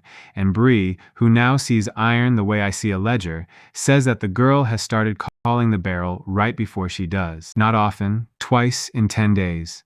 But twice is twice. And Bree brings it to me as a formal report, on a slate, because she has understood exactly what I am collecting. I go down to the drill yard again on the 60th morning, and I stand on the low wall and I watch old Hannah for 2 hours. The line she has today is worse than the line she had in the spring. Older women, thinner, one of them with a child on her hip until a neighbor takes it. This is the 4th call-up. The kingdom is down to weavers and grandmothers. And by the end of the 2nd hour, that line is holding a shield wall. Not well. Not like soldiers, but they are standing in the right places at the right distance, with their feet where their feet should be, and when Hannah walks behind them and taps the back of a knee, the knee bends properly. She does it with the same 6 sentences she was using in the spring. I have counted them. It is 6. I ask a captain how long it takes to make a shield line out of nothing. She says a season. I ask her how long it takes Hannah. She thinks about it and says 3 weeks, and then she frowns, because she has never thought about it before. I put Hannah's name in the book myself, which is against the rules I wrote, and Perrin looks at me and does not say anything, and writes it down. Her line says teaching, 2 witnesses, me and a captain who could not tell me why she was signing. And then I do not touch her, for reasons that seem good to me standing there in the cold. I have her name in the book on the 60th day, in my own hand, and I walk back up the hill, and I put the book in a drawer. The demons come at the north wall on the 64th night with 19,000. It is the first time I see the real thing. Everything before this was scouting and probes and the elbow, which felt enormous at the time and which was 4,000 in a file. 19,000 comes up out of the dark on a 2-mile front, and it does not stop coming for 14 hours. I am on the tower with Hesk because Sarah decided I would be more use where I could see, and because there is no safe place anyway. Here is what 19,000 looks like. It looks like the ground moving. It looks like the noise never changing. There is no charge and no retreat. There is just pressure all night along the whole face of it, the way water sits on a dam. Breeze plate holds. That is the story of that night, and everything else is a detail hanging off it. Women on that wall take blows from Walker arms that would have killed them in the spring, and they go down, and they get back up, and the demon that hit them has already been speared by the woman next to her. I watched the north gate hold for 14 hours with a line that would have broken in 1 hour in April. 90 plates a day for 40 days. That is what one touch to a smith bought. Nell is on the wall. Of course she is. Hesk puts her at the gate arch, which is the worst place, and she stands in it for the whole 14 hours with her hook and a shield somebody made her, and I watch her from the tower until I cannot watch anymore. At about the 4th hour, Hesk says something quietly to her second, and I do not catch it, but I catch the tone, and I go and stand next to her and ask. Hesk says, our corpse hauler is killing about 12 an hour. She says it flat. I say that sounds good. Hesk says, it was 14 an hour on the road in April. I say she is tired. Hesk looks at me and says, she is not tired. Watch her hands. I watch her hands for an hour. Nell's hands are perfect. They do exactly the same thing every time, in the same order, with the same economy, and they have not changed since the first day I met her. She has not got better. Bree has not got better either. 90 plates a day. It was 90 plates a day 10 days after I touched her, and it is 90 plates a day now, and she has run out of ideas, and I thought that was modesty, and it is not. Perrin found 12,000 measures in one night, and she has not found anything since worth mentioning. 100-fold is a ceiling. You get put on it in 1 second, and then you stand on it for the rest of your life, and you never climb another inch. And on the other side of that wall is an army that has been getting better for 7 years. I do the arithmetic on the tower at dawn with the smoke still coming up off the ditch, and it is the worst sum I have ever done. 32 goddesses at their ceiling, against a thing that grows. Even if I spend every year I have got, I am buying a wall that does not move against a tide that does. We lose 410 women that night. We kill somewhere over 6,000 of them. The captains are pleased with that ratio, and they are right to be. And it does not matter at all, because they have another 20,000 behind, and we have 11,000 women left alive in the whole kingdom, counting the ones who cannot lift a spear. I go down off that tower and I do not talk to anybody for a day. 9 leagues north in the barn with the broken lid on the table, Vashk is doing the same sum from the other side and enjoying it more. He has fought this city for 7 years, and he has a shelf of its habits in his head. He knows what it does when it is hungry and what it does when it is frightened. For 6 weeks it has been doing new things, and he has been patient about it. Now he lays the reports out. The stone shelf at the elbow, where 500 stood where nobody should have known to stand. The eastern gate, where 13,000 of his walked 3 days to fight a painted board. The plate that does not break. The grain that appeared out of nothing in a city that was 60 days from eating its horses. 4 impossible things in 6 weeks, and 1 gray box open in a river valley. He is not stupid. He has never been stupid. He simply had no reason until now to think of the field as anything but cleared. He asked for the count of the touched. His people give him a number, and the number is wrong, because his people are counting the ones who show on a wall, and most of mine have never stood on one. Then he asks a better question, which is the question that makes him dangerous. He asks whether any of them have got worse. Not stronger, worse. Whether any of them have slowed down, or missed, or been carried off a wall. The answer comes back in 2 days, and the answer is no. They do not get worse. They also do not get better. And Vashk sits in that barn and understands the whole shape of it before anybody in my city does. He says then they are made things and there is a fixed number of them, and he says find the number, and then he says the sentence that his own officers repeat afterwards until it becomes a saying among them. He says, we do not need to beat 100-fold woman, we need to make him spend one. That is when the raids change. They stop coming for the wall. They start coming for villages we cannot leave undefended, and for grain we cannot lose, and for wells we cannot poison ourselves. Every one of them is small.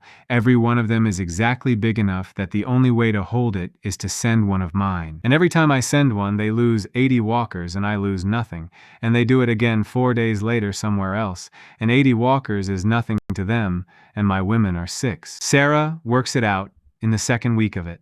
Hesk works it out in the 3rd. Hesk comes up to my room at midnight with a map, and she puts it on the table and she says, he is not attacking the kingdom. He is attacking you, and he is doing it by making us ask. And she says the thing that costs her the most to say, which is, I have 3 villages under threat tonight, and I am not going to ask you for a touch for any of them, and you are going to have to hear about them in the morning. 2 of those villages burn. I hear about them in the morning, exactly as promised. The 3rd one is called Stell, and the head woman rides in herself. Stell is 400 people, a mill, and the salt pans that keep this whole kingdom in salt. It sits 7 leagues south on the only good road down there, and 80 walkers have been sitting on that road for 6 days. 80. Not 800. 80 is exactly the number that 400 villagers cannot shift, and that one of mine can shift in an afternoon, and Vashk knows the number as well as I do, because Vashk chose it. The head woman is called Orla, and she is 60, and she has come 7 leagues on a mule. She does not shout.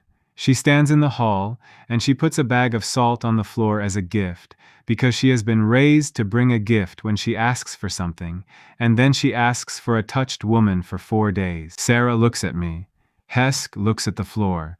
Everybody in that hall knows what I am going to say, and every one of them is glad they do not have to say it. I say no. Orla asks me to say it again, and I say it again, and then she asks me why, and I do the worst thing I have ever done in that hall, which is explain the arithmetic to her. I tell her that if I send a woman to Stel, then in 6 days there will be 80 walkers sitting on the road to Corin, and then 80 on the road to the salt marsh, and then 80 somewhere else, and that we have 6, and they have 30,000. I tell her that this is being done to us on purpose, and that the moment I answer it, I lose. Orla listens to all of it, and she nods along, which is worse than if she had argued. And at the end she says, "Yes, I follow it." And then she says, "And there are 400 of us." Then she picks the salt back up off the floor, which I have thought about a great deal since, and she goes out. Nell follows her out. I find them in the lower yard, and Nell has her cart out and her hook on the seat, and she is arguing with 2 of Hesk's officers, and when she sees me she says, "I am not asking, I am telling you where I am going." I say she is one woman. She says she is one woman who kills 12 an hour, and that 80 is 7 hours of work, and she has done longer shifts than that with a shovel. Hesk forbids it. Formally, in the yard, in her martial voice, and she puts a hand on Nell's shoulder while she does it, which is the only time I ever see Hesk touch anybody. She says, "If you go south you are away for 10 days and the north gate has one of you, and I have watched what happens to the north gate when you are not in it." And Nell says, "Then give me leave and I will resign." And Hesk says, "Granted, and I will have you arrested at the gate for it." And the 2 of them stand there in the mud for a while. What we send instead is Ilva. She goes with 20 women and no touched among them, and a plan she works out on the ride. And what she does at Stel is not brave, it is arithmetic, dressed up as luck. She has the villagers drive their own carts north up the empty road, loaded and slow and badly guarded, in full view. Then she has them do it again the next day. The walkers on the road are labor. They take orders by name, and they have a standing order about the road and no orders at all about carts on the far ridge, and after 2 days of watching an unguarded grain train go past them at a distance, 40 of them peel off the road to go and take it. 40 is a number 400 villagers can shift. It takes them a night, and it costs them 91 people, and they do it with billhooks and breeze plate, 60 suits of it, which is all we could spare. Stel holds. The salt keeps coming. Orla sends the bag back with a note on it saying the debt is noted, which from a woman of Stel is not a thank you. I write the whole thing up because I am pleased with myself, and Ilva reads it over my shoulder and says the sentence she has said to me before. It will not work twice. It does not work twice. It does not even nearly work twice. Corin is 16 days later. Same shape, same 80, and Ilva goes down with the same trick because we have nothing else. And this time the walkers sit on the road and do not move at all, no matter what goes past them on the ridge. Somebody over there has written a new standing order, and the new standing order says stay. I watch Corin burn from the north tower on a clear night. You can see it from the wall. It is 10 leagues off, and it is a smudge, and it goes on for 2 days. 260 people. Ilva gets 140 of them out through the marsh and loses 16 of her own doing it, and comes back with her hands burned and does not speak for a week. Orla comes up from Stel again after that, and this is the one I still think about at night. She does not come to ask for a woman, she comes to ask for the plate. She says, "You cannot give me one of your 6. I understand it. I understood it the first time.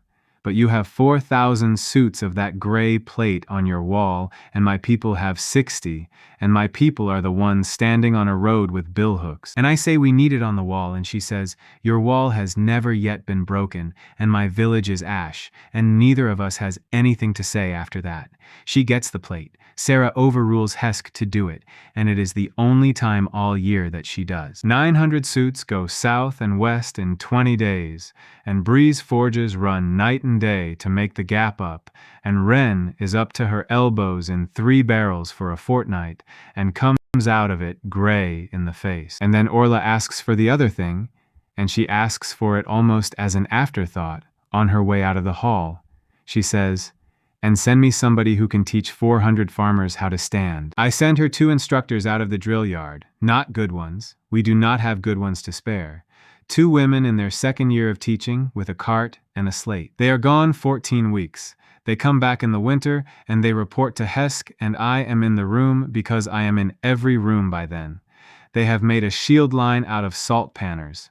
Not a good one. But when the next 80 come to sit on the road at Stel in the second month, the village goes out and stands in front of them in Bree's plate and does not open. The walkers mill about in front of it for a day and a half and then go away. Labor has no standing order about villages that fight back. 2 instructors and 900 suits of plate held a village that 600-fold women could not have been spared to hold. I say that out loud in front of Hesk and Sarah and Perrin at a table in the winter, and everybody nods and we move on to the next thing on the list, and none of us hears. I have thought about that a great deal since. The answer was on the table in the second month of the winter, and it was in a report about salt panners, and I read it, and I nodded and I put it in a pile. That is what it is like to be the man who has to be clever for a whole kingdom. I am not clever, I am slow. I get there in the end, and by the time I get there, Koran is a smudge you can see from the wall on a clear night. Vashk changes it again in the spring, because he always does. The raids stop being about villages. They start being about the touched. They know who they are now. 6 women, and every one of them well known, because we have been putting them where they are needed, and where they are needed is where everybody can see them. Bree's Forge is attacked twice. Perrin's counting house once. There is a party of walkers 30 leagues off the road with no purpose anybody can see, sitting in a wood for 20 days, 4 leagues from the village where Mora's sister lives. He is not trying to kill them. That is what takes us so long to understand. He is trying to make me stand each of them somewhere so that he knows where they are, so that when the second harvest comes, he has a map with 6 pins in it, and he does not have to find them on the day. Ilva works it out first, because that is what Ilva is for. She sits down in the counting room in the spring, and she says he is not raiding, he is surveying, and he has been surveying since midwinter, and we have been filling in his map for him for 4 months. And then she says the other thing, and it is the ugliest good idea she has had yet. She says, so let us finish it for him.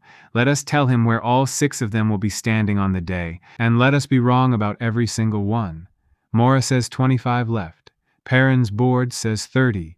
They are both looking at the same man. 10 touches spent, and the thing that is coming at us cannot be beaten by the 20 or the 30 that are left, because they will all be standing on their ceilings, and the tide will still be rising. I sit in the counting room with the door shut for 2 days, and I do the only thing I am any good at, which is put numbers in rows until they say something. 11,000 women, 30 touches, 36 days, and somewhere in the second night, with Nell asleep against the doorframe and the lamp going out, I write down the sentence that ends up saving everything, and I do not recognize it when I write it. I write, we cannot make enough of them, and underneath it I write, so stop making them.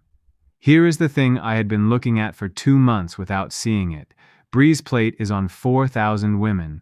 Bree only ever made the first one. She made 1 plate and then she showed the shape to 18 smiths in an afternoon, and those 18 showed it to 40 more, and there is a woman in a village 20 leagues out hammering that pattern who has never met Bree and never will. Nell has killed more demons than any woman alive, and she has taught nobody anything, because what she does cannot be taught. It lives in her hands, and it dies with her. Perrin found 12,000 measures, and then she wrote out a counting method that every clerk in the kingdom now uses, and that method has found 4,000 more measures in barns she has never visited. 3 of my touches went into hands.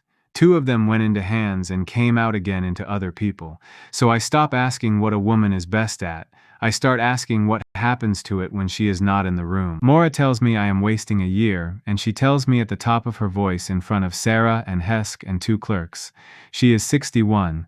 She says 100-fold on a body with 15 years left in it is a poor investment, and she can prove it with a chart. And she goes and gets the chart. I let her finish. Then I ask her how many women died in the surgery after the North Wall night. She says 140. I ask her how many of those would have lived under a better surgeon. She does not answer that. She goes quiet, which for Mora is the same as shouting. Then she puts her hand out flat on the table and looks away, which is what a woman does when she has argued herself into something she cannot argue out of. That is 11. I am 36 years old and my back has started hurting when I stand up. Mora goes into the surgery that evening and does not come out for 2 days. What comes out is not a better surgeon. What comes out is a book. 14 pages, written in her own hand, and every page is one thing you do to a woman who has been opened up in order with the mistakes named. She writes it in 2 days because she now knows exactly which of the 40 years of things she knows are true and which ones she has been doing out of habit since she was 20. That is the thing nobody expects. The 100-fold does not tell her new things. It shows her which of the old things were wrong. She teaches it to 20 women in 10 days. They teach it on.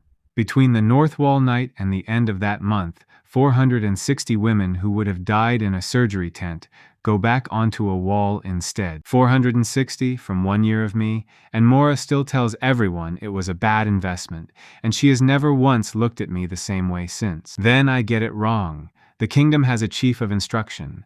Her name is Dessa, and she is 34, and she is the woman who trains the house captains, and she has ribbons and a record and a room with her own name on the door. Every officer in the kingdom agrees she is the best instructor in the country, every one of them. That is 140 people including Hesk. So, I spend a touch on her, and I spend it in front of witnesses, in the drill hall, with 100 officers watching, because by now I have learned that a thing done in front of people is worth twice a thing done in a room. The light comes off Dessa beautifully, and what Dessa is best at is marching, not teaching. Marching. Endurance in armor over distance, which she has done more of than any woman alive, which is how she got every rank she ever got, because in this kingdom the way you become chief of instruction is by being the one who is still standing at the end. She can now walk 140 miles in 3 days in full plate, and arrive able to fight. It is genuinely extraordinary. It is worth almost nothing to me in the next 30 days. That is 12. 37 years old, in front of 100 officers, and everybody in the room has just watched me throw a year of my life into a hole. The room is very kind about it. That is the worst of it. Nobody says anything at all. Hesk walks me back and she does not talk until we are at the stair, and then she says, 1 in 3, and I say, what? And she says, a marshal expects 1 in 3 of her decisions to be waste, and you have been running it better than that for 2 months, and it was never going to hold. Which is the kindest thing anybody says to me that whole autumn, and it does not help even slightly, because Hesk's 1 in 3 is a plan that failed, and mine is a year of my life, and there are 28 of them left. Perrin comes to find me the next morning with a slate, and the look she gets. She has been doing sums about me. She has been doing them for weeks, and she has not brought them to me because she was not sure, and now she is. She says, how long does it take a woman to be very good with a hook? I say I do not know. She says Nell said it took her 4 years to be good with a corpse hook, and she was good, properly good, better than the other haulers. Then Perrin says, and how long would it take to be as good as she is now? I say nobody is as good as she is now. And Perrin says, that is the point, and puts the slate down. 4 years of practice times 100. That is what she has written. 400 years. Nell moves like a woman who has been doing that one thing for 400 years, because in some way that none of us understand, she has. Bree had been smithing 18 years. 1,800 years of iron. Mora had 40 years of surgery and now has 4,000, which is why she can look at the way she was taught at 20 and see the error in it, because she has, in some sense, been correcting it since before this kingdom had a name, and it costs a year of me each time. Perrin says it out loud so that we both have to hear it. A year of your life becomes 100 years of hers in the one thing she has already spent the most time on. That is the whole rule. That is what you are. I sit with that for a long time. Then I ask the question that opens the floor under this entire war. I ask her where the years go when a woman dies. Perrin does not know. Nobody knows. But I have stopped listening by then, because I have finally understood what the marks on my box say. Sound stock. Second harvest. Do not open before the field is clear. Stock is what a quartermaster calls a thing he means to use later. I have been reading that word for a month and taking it as an insult, and it is a receipt. We take a demon officer alive on the 81st day. It is not luck. Ilva sets it up over 16 days, and it costs 4 women. He is not a walker. Walkers are the gray things with too many joints, and they are the labor. This is the other kind, the kind that gives the orders, and until that day, nobody in this kingdom had ever seen one close enough to describe it. They chain him in the low store because the low store has 1 door and stone all round it, and Hesk puts 20 women on that door, and then Hesk does something that I do not think any other marshal alive would have done. She stands aside and lets me go in first, because I am the only person in the world who speaks to him. I sit down on a stool in front of a thing with a face like a closed fist, and I say his rank out loud in his own tongue, which is the first thing I ever say in it above a whisper. It is a very strange feeling. 7 years of hearing that language in the dark, and I have never used it, and my mouth does not want to make the shapes, and when it comes out in the accent of the ones who were carrying my box, which are field hands. He nearly comes off the wall, not to attack, to look. Then he starts talking, and he does not stop for 4 hours, and there is nothing brave about it, because it never once occurs to him that I am an enemy. He thinks I am the stock. Talking to me is like talking near a horse. Here is what he tells me, and I have never repeated most of it, and I am going to repeat it now. The harvest was not a killing. There were no bodies because the bodies were not left. Every man in the world was collected in 19 days by a thing that had been getting ready for a very long time, and the reason it went so fast is that it was not a war and nobody defends against a harvest. They were taken north and they were used. And the way they were used is the thing I am for, because what a man has in their reckoning is years, and years can be moved. That is all. They are quartermasters. They have been farming years off the top of the world for longer than anybody has written anything down, and they move north when a field is empty and they come back when it is grown again. The second harvest is not an invasion. That is what made me put my hand flat on the floor for a moment. It was never an invasion. They are not coming to take the city. They are coming back to the field to see what has grown, and what has grown here in 7 years is nothing at all, because they took every man and left the ones who cannot make more of them. And that is the mistake in their books, and it is my mistake, in the literal sense that it is written next to my name. I was not lost. I was misfiled. 1 crate marked Soundstock that never got to the north, sitting in a valley on the wrong side of the river, because a wagon went into the water in the 2nd year, and 4 of their labor drowned, and nobody went back to look. They are not coming for the kingdom, they are coming for the crate. I ask him what happens to the field after a harvest. He tells me he is proud of it. He explains it the way a man explains crop rotation to somebody who has never seen a farm. They leave it 11 years, then they burn it so that what comes up next comes up clean. I come up out of that store at dawn and I sit on the step with my back against the wall, and Nell comes and sits next to me, and I tell her all of it because there is nobody else on earth I could tell it to. At the end of it, she is quiet for a while. Then she says, "So we are not the war. We are the field, and when they have you back, they burn us." And I say yes. And she says, "Then you had better spend the rest of yourself on the field and not on the war." And she gets up and goes to get me something to eat, because that is what Nell does when there is nothing that can be done. Sarah puts it to the council whole. All of it, every word out of the low store, in front of 40 women who run this kingdom. I ask her afterwards why she did not soften it, and she says a thing I have thought about ever since. She says, if I let them find out slowly, they will decide slowly, and I have seen what a kingdom decides slowly. So they hear it in 1 hour. The harvest was a collection. The men are not dead in a way that helps anybody. The thing coming in 32 days is a wagon train with an escort, and the last man alive is a crate that fell off it. And then the head of the House of Corm stands up and says the sentence out loud that half the room is already holding in its mouth. She says, "Then give him back." Her name is Reeve. She is 50. She has lost 2 daughters on the north wall, and she is not a villain. And I need to be very clear about that because it would be much easier if she were. Her argument takes 4 minutes, and it is the best argument anybody makes in that hall all year. She says, "We cannot beat them. We have never been able to beat them.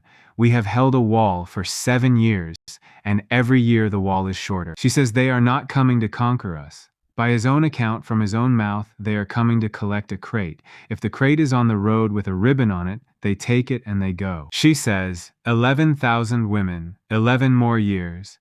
And in 11 years, the girls who are 9 now are 20, and there will be more of us, and there will be time. Then she looks straight at me and says the last part to my face, which I respect her for, and she says, I am not asking you to die. They will keep you. You will be stuck in a warm place for 100 years. It is a better end than any woman in this room is going to get. Nobody speaks for a while. Then Hesk says, and in 11 years they burn the field. And Reeve says, in 11 years we will not be here to be burned. We will be north or south or over the sea, and we will have had 11 years to walk. And a kingdom that walks is a kingdom that lives, and a kingdom that stands on a wall for one boy is ash in the spring. The vote is not taken that day. Sarah does not allow it. But I can count, and so can everybody else, and the count in that room is close. I go back to my room, and I sit on the bed, and I work out that it is the correct decision. I want that written down. I sat there for 3 hours, and I did the arithmetic like a clerk, and the arithmetic said that the House of Corm was right. 1 man against 11,000 women. 11 years of life against a burned field. Every honest number said the same thing, and I have never trusted anything in my life the way I trust an honest number. Nell comes in at about the 2nd hour and sees my face and knows exactly what I am doing. She does not argue. That is not her. She goes and gets the leather strip out of the door frame, the one with the scratches on it, and she puts it on the table in front of me. Then she says, count them. There are more than 300 marks on it. She says, every one of those is a day you were alive in this city, and on every one of them somebody who was going to die did not, and you have never once counted that side of it, and I am not going to let you do the sum with half the numbers. Then she says the other thing, and she says it badly because she is not good at this, and neither am I. She says, and I have got 400 years in my hands, and I am going to spend all of them on the wall, and none of them on you, and I would like there to be some part of this that I get to keep. We do not say anything else about that for a long time, but she leaves the strip on the table, and I do not put it back, and it is still on that table when everything else in the room has changed twice. Vashk's offer comes in on the 89th day, and it is the most reasonable letter I have ever read.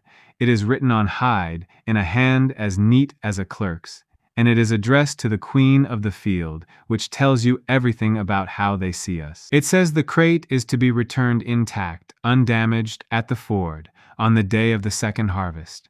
It says that in return the field will not be worked this cycle, and that 11 years will be allowed. It says, and this is the sentence that goes round the city in a day, that the loss of one item does not justify the loss of a season's yield, and that this is a matter of accounting and not of anger. And underneath, in a different hand, one line added by somebody who is either careless or very clever. It says, the item is to be intact. Missing parts will be noted. Isolde's answer to the same letter arrives 4 days later because they sent it to her too. She sends us a copy of what she wrote back. It is one line and it says, the sun mark does not trade in men, and I think about that line for a long time because 6 weeks earlier she took my finger off in a storeroom, and both of those are true at once. The city goes strange in that week. The market is full and nobody is buying. The temple is full all night. 2 houses start moving their people east without orders, and Hesk has to send riders after them. And in the middle of it, on the 93rd morning, Wren comes back up the stairs with the plate reports. She puts them on the table like always. Then she does not go. She says, ask me again.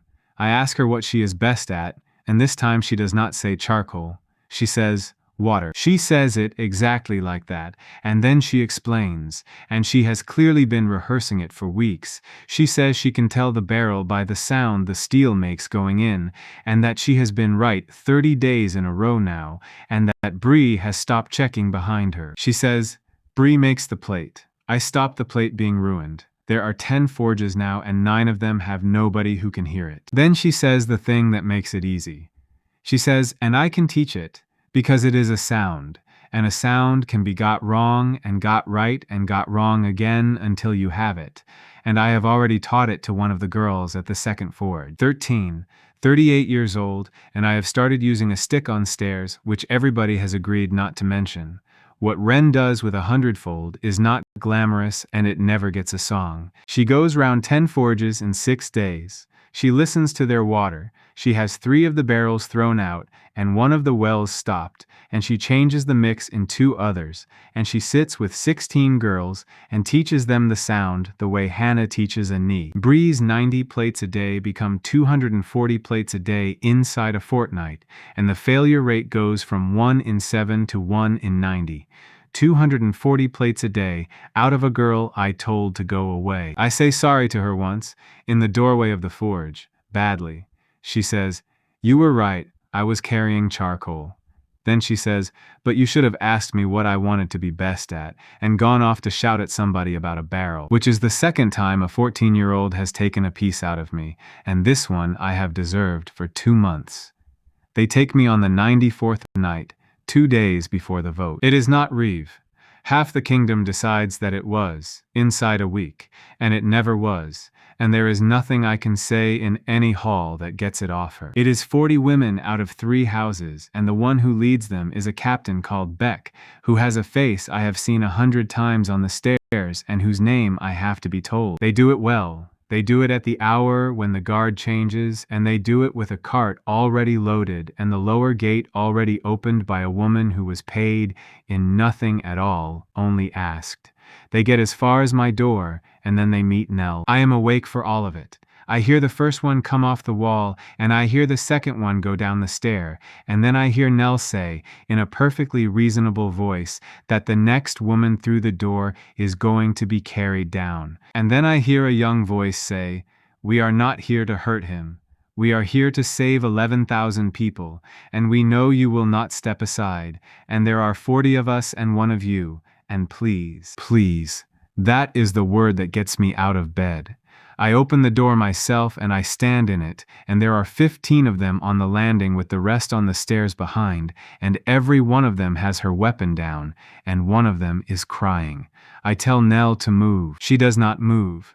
So I put my hand on her shoulder, which is the first time I have ever touched her since the road, and nothing happens because nothing ever happens twice, and I feel her go still under my hand, and I say her name once, and she steps back into the room. Then I walk down 4 flights of stairs and out through my own gate, and I get up onto the cart. I am not brave. I got onto that cart because I had done the arithmetic 3 weeks earlier, and it had come out on their side, and because I have never once in my life been able to argue with a number.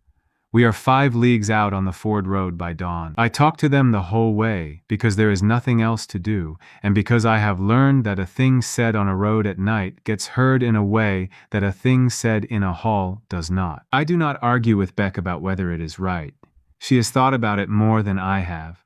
I ask her instead what she thinks happens after. She says the kingdom lives. She says 11 years. She has the whole speech, and it is Reeve's speech, and she has it word for word from a woman who never asked her to do this. So I tell her about crop rotation.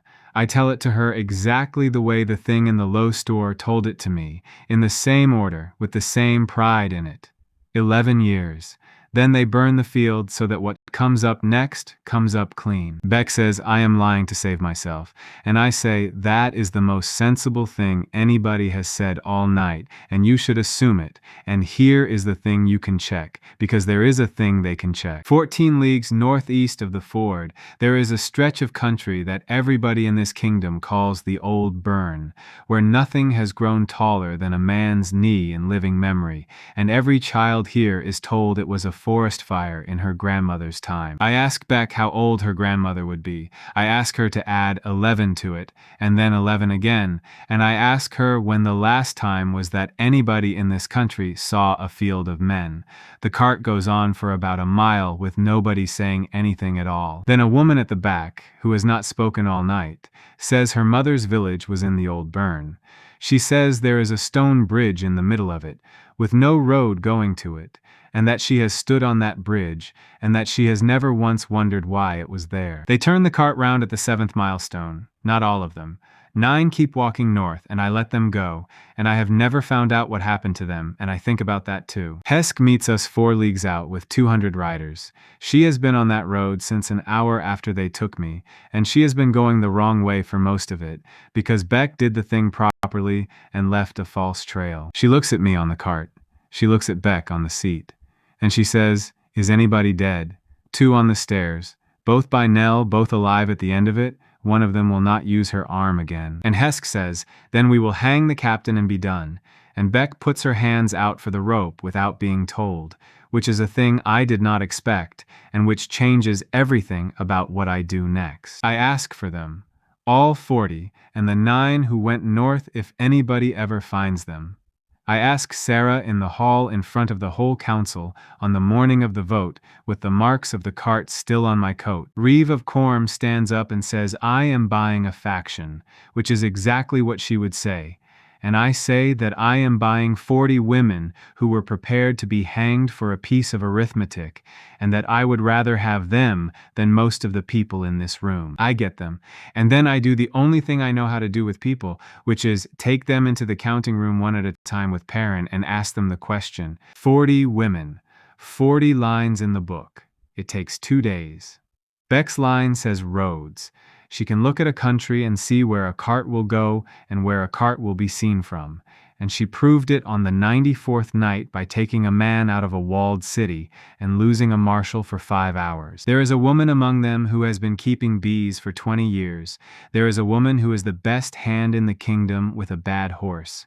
There is a woman of 50 who says, straight out, with no shame at all, that what she is best at is getting frightened people to move. I ask her what that means. She says she was 30 years on the harbor at the mouth of the river, in the years when the boats still came, and that when a boat came in wrong and the crowd went stupid, she was always the one who got them off the quay. She says they do not need to be brave, they need somebody to tell them one small thing to do with their feet. And I say thank you, and I write it down, and I do not touch her. And I go out and I do not think about it again for 12 days. 12 days, while the vote goes to Sarah by 4, and Isolde's letter comes back, and the city fills up with people who have nowhere to go. 12 days, with the sentence sitting in Perrin's book in my own handwriting, and a bent old woman walking up and down a yard under my window every morning of every one of them. I have told you already that I am not clever. I am going to keep saying it, because there are 2,109 names on a wall in this city, and I have done the arithmetic on how many of them would still be alive if I had gone down that stair on the first of those 12 days instead of the last. I do not put the number in this account. Perrin has it. I asked her for it once, and she gave it to me, and I have never asked her for anything since. Sarah calls the vote on the 96th day because she cannot hold it off any longer. Before it, she comes to my room alone at night without guards and sits down in the chair by the door like a tired woman and not like a queen. She says, "I want to tell you what I am going to do before the room does." She says, "If it goes against you, I will not give you up, and the kingdom will split, and I will lose the West and the House of Corm, and probably my throne, and there will be women on both sides of a line inside these walls with 30 days to go." Then she says, "And that will kill more of us than the harvest will." I ask her what she wants from me, and Sarah, who has never once asked me for a touch, who has stood 1 pace away with her hands behind her back since the first hour, says the only thing she ever asks me for. She says, "Give me something to put in front of them that is not you and is not surrender. Give me a third thing. I do not care what it is. I have been queen for 14 years, and I have never had a third thing." I sit up half that night with a slate. 11,000 women, 27 touches, 30 days, and I write out the whole list again, every name Perrin has put in the book, and I look at what each one of them would multiply into, and it is nowhere near enough. Even if every remaining year of me goes into a maker or a healer or a clerk, it buys us a better wall and a fuller barn against a thing that does not care about walls or barns. The problem is that we have 11,000 women, and about 900 of them can fight, and the rest can hold a spear the way you hold a broom. 30 days is not long enough to train an army. Every captain in this kingdom will tell you it takes a season, and they are right. and they have been right for 1,000 years. And at some point in that night I stop looking at my list, and I go and stand at the window. And down in the dark of the lower yard, somebody is still working by lantern. And it is a bent old woman with a stick walking up and down behind a line of weavers, saying the same 6 sentences she was saying in the spring. I go down to the drill yard before dawn, and I wait for her by the rack. She comes in the dark with her stick, and she does not know who I am for a moment. And then she does, and she does the thing that everybody old does, which is decide not to be impressed. I ask her the question, "What are you best at in the world?" Hannah says, "Nothing." I tell her that is not an answer, and she says it is the only true one, and that she has never been good at a single thing in her life, and that she was a poor spear, a poor rider, and a poor wife. Then I ask her the other question, the one I have learned to ask when the first one fails. I ask her what she does that other people cannot do, and she thinks about it properly, which I appreciate, and after a while she says, "I can tell which one of them is about to give up." She says she can see it in a line of 40 from the back, before they know it themselves, something in the shoulder, and she gets to that one first, and she says a small thing to that one, and the one next to her does not see it happen. Then she says, "And that is not a skill, that is just watching. Anybody could do it if they stood here for 50 years. I ask her how long she has been standing there. 51 years, she says, since she was 19, every morning except the 19 days of the harvest. 51 years times 100. I do that sum standing in a cold yard, and I have to put my hand on the rack. I put her in front of the council at noon, and it goes exactly as badly as I expect. Reeve of Corm laughs. Not cruelly, she just laughs. Once, the way you do when somebody brings a chair to a fire. She says, "We have 27 of him left, and he wants to spend one on a woman of 70 who cannot lift a shield.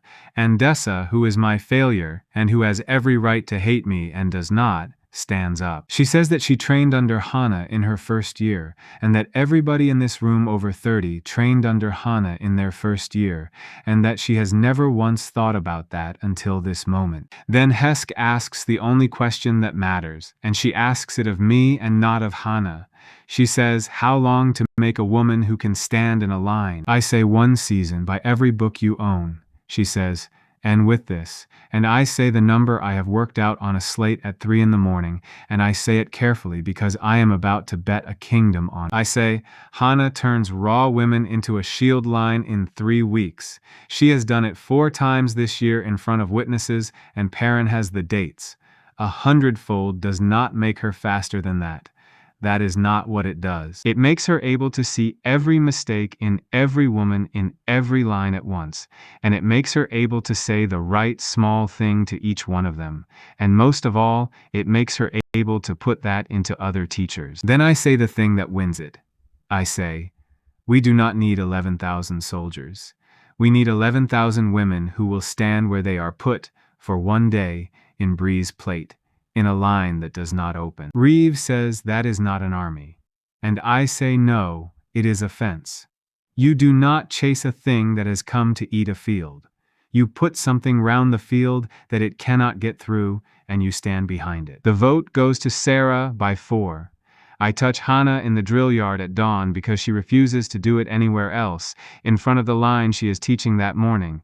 40 weavers and 2 priestesses and a woman who sold fish. She holds out her hand like a woman being handed a bucket. The light comes off her, and it is the quietest one I have ever done. It does not blow anybody over. It just sits on her like a lamp being carried into a room. And she sits down on the ground and cries for about a minute, which is the only time I ever see it. And when I ask her afterwards what happened, she says, "I have been doing it wrong since the year I started, and I could have had all of them." 14. 39 years old, and Mora tells me my hands have started to shake in the morning, and to stop pretending she has not noticed. Here is what one old woman does with 100-fold in 27 days. On the first day, she does not go near a recruit. She takes the 12 most junior instructors in the kingdom, women who have been teaching for a year or 2, and who nobody thinks much of, and she keeps them in a room until dark. She does not teach them how to fight.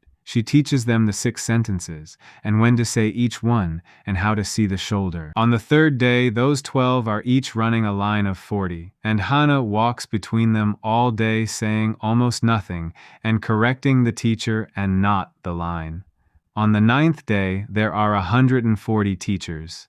On the 14th, there are 400. By the 20th day, there is not a woman left in the city who is not either standing in a line for 4 hours a day or teaching one. The old women teach. That is the thing nobody expected and the thing that saves us.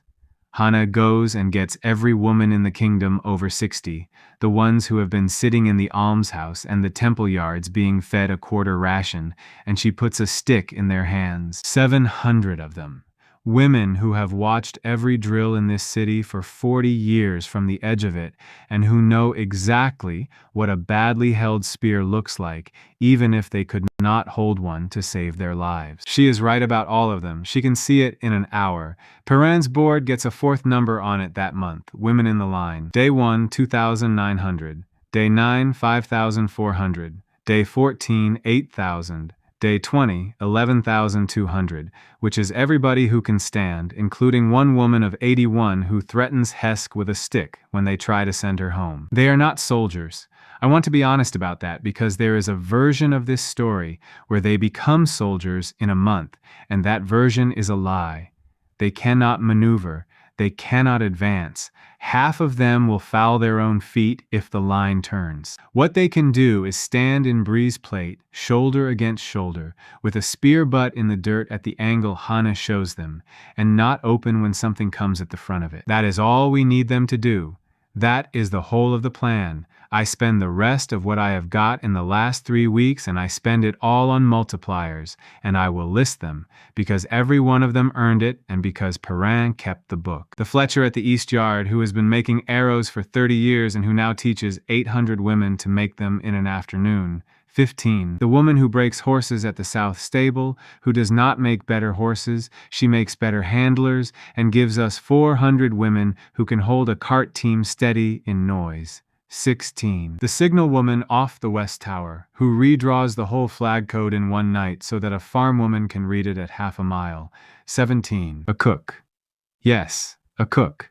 And I would spend it again because 11,000 women standing in a field for a day need to eat twice, and Ilva can tell you what happens to a line that has not eaten. 18. The bridge builder from the lower town, 62 years old, who spends her 100-fold looking at the ford for one afternoon, and then tells us very calmly how to make the whole eastern approach into a bog in 16 days with 2,000 women and no timber at all. 19. The dyer is the only one they laugh at out loud. She comes into the hall with her arms blue to the elbow and says she is the best hand with a color in the kingdom, and a captain at the back says, "Then we shall all die very smartly." I do it anyway, and I do it because Hesk has spent 6 years on a tower, telling one gray woman from another gray woman by guessing, and losing companies to the guess. What the dyer gives us is 11,000 surcoats in 4 shades laid out by company. It takes every pot in the lower town, it turns the river green for a week, and the temple sends 2 complaints. Nobody laughs on the day. 20. And Hesk, 21. I do the marshal on the 114th day because I have been putting it off since the west slope and I have run out of reasons. I ask her the question and she does not say fighting this time.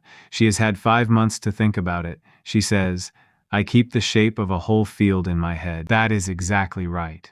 It is the thing she has been doing since she was a girl, and it is the thing Ilva broke for 6 years by feeding her false numbers, and she has never once got it back since, and she has been walking round this kingdom with a hole in the middle of her since April. The light comes off her, and she is quiet for a long moment, and then she says, "Oh," and she says it the same way Perrin said it in the grain store. 21. I am 46 years old. My hair is gray to the crown, and my hands shake unless I hold something, and I have started sitting down in the middle of conversations. Nell has stopped counting hairs. She counts nothing now. She just watches me get up out of chairs. There is one more, and it is not a multiplier, and I knew it was a waste when I did it. and I did it anyway. 22 is a woman called Sen who cleans the surgery. What she is best at is being kind to the frightened, which is a thing you cannot teach and cannot spread, and which pays nothing at all into anybody's arithmetic. She spends the last week of it going from tent to tent at night.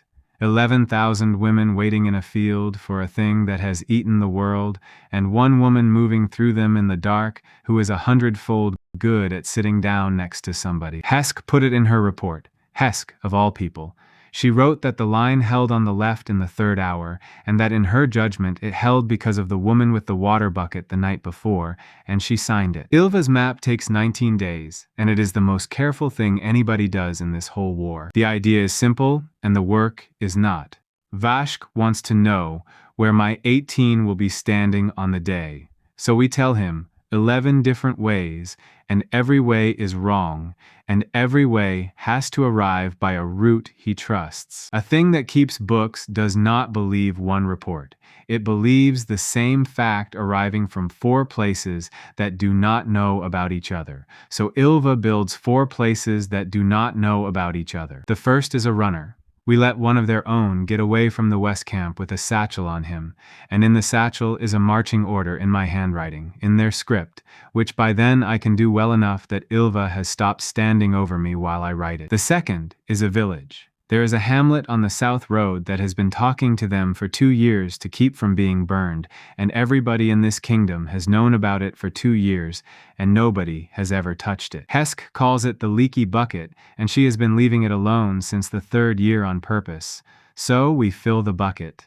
2 of Beck's 40 go and live in that hamlet for 16 days with mud on their boots and a grudge on their faces. The way you sell a thing in an inn is you refuse to say it. They drink at the end of the bench and say nothing for 3 nights, and on the 4th one of them puts her cup down too hard and says she did not live through a burned village to spend the spring in a river under a woman who buries people. And the other one says her name, Sharp, the way you do when somebody has said too much, and looks round the room, and then says the mill ford is a quiet posting and she should be glad of it. Every woman in that inn hears one soldier telling another soldier to shut up. There is a woman in that hamlet who walks out to the wood every 3rd night with a basket and comes back with it empty. Nobody has ever stopped her. She goes out on the 5th night, and our 2 eat their supper and do not look at each other. The 3rd is a body. This is the one that costs. A courier has to be caught. Not surrender, caught, with the paper still on her and the paper still sealed, because a thing that keeps books can tell the difference between a document it was given and a document it took. Beck volunteers before anybody asks, and Hesk says no, and Beck says, my line in the book says roads, and this is a road. She goes out on the 4th night with a sealed packet and a bad horse. She is meant to be taken at the crossing and let go in the dark, because Ilva's plan has her being taken by labor, and labor does not keep prisoners, labor keeps objects, and forgets them. What actually happens is that she is taken by the other kind, and she is 5 days getting back, and she comes in through the marsh on her hands with a broken jaw and no packet. The packet arrives where it was meant to arrive. She made sure of that, is what she says afterwards, through the wire Mora puts in her face. She says it took her 4 days to work out that they would only believe it if she tried to get it back. So she tried to get it back, twice, badly, loudly, in front of them, and the 2nd time she let them break her jaw doing it, because a thing you fight for is a true thing, and a thing you drop is a plant. Mora says she will eat soft food for the rest of her life. Beck says that is a fair price for a road, and the 4th channel is the one I hate, and it is mine, and it works. There are 9 women who walked north on the 94th night and never came back. I have thought about them for months. Ilva has thought about them too, and she comes to me and says, one of those 9 reached somebody, or we would have heard, and we have not heard. So somebody over there has 9 women who will say anything to be allowed to live, she says, and they will say true things because that is all they have. So we give the 9 something true to know, not directly. We move Perrin's counting house to a building that anybody who was in this city in the autumn would name if they were asked. And we make sure the whole city knows it, and we leave it there for 20 days with 2 clerks and no clerk of any value in it at all. I do not know if any of the 9 were alive to say it. I have never found out. What I know is that on the day, 400 walkers went round the south of the field to burn a counting house that had 4 sacks of chaff and a stove in it. The 11 false postings are these, and Perrin made me learn them like a child learning a psalm, because if I fumbled one of them in front of the wrong person, the whole thing came apart. Nell at the mill ford, Bree at the North Forge, Mora at the field surgery behind the left, Perrin at the counting house, Hesk on the west tower, Tass at the river boom, Wren at the second forge, Dessa with the reserve, the signal woman on the tower, the bridge builder at the bog cut, Hannah on the drill yard.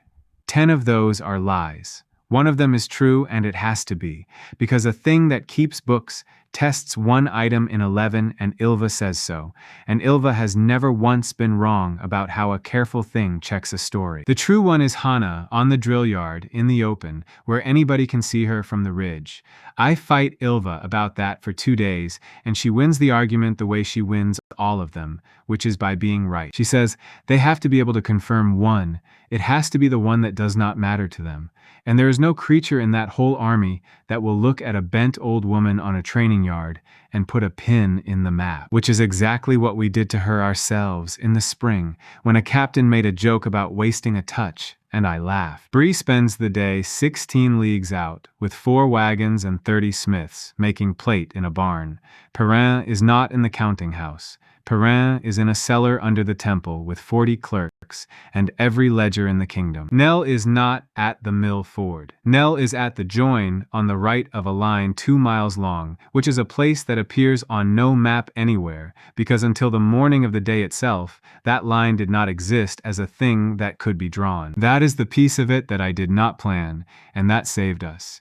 You cannot mark 11,000 women on a map when they are all in one place, standing shoulder to shoulder, with no names on them at all. He came looking for 11 pins. We gave him a fence. 15 days out, Ylva comes to me with the last lie, and it is the biggest one anybody has ever tried. She says they are coming for a crate, so let us give them one. Ylva's plan is built on one thing I told her in the Low store and did not think twice about. They do not get angry. They keep books. The letter said it out loud, a matter of accounting and not of anger. A thing that keeps books can be lied to in a way that a thing with a temper cannot, because a book will believe anything that is written in the right hand and filed in the right order. So we write them a docket. I write it.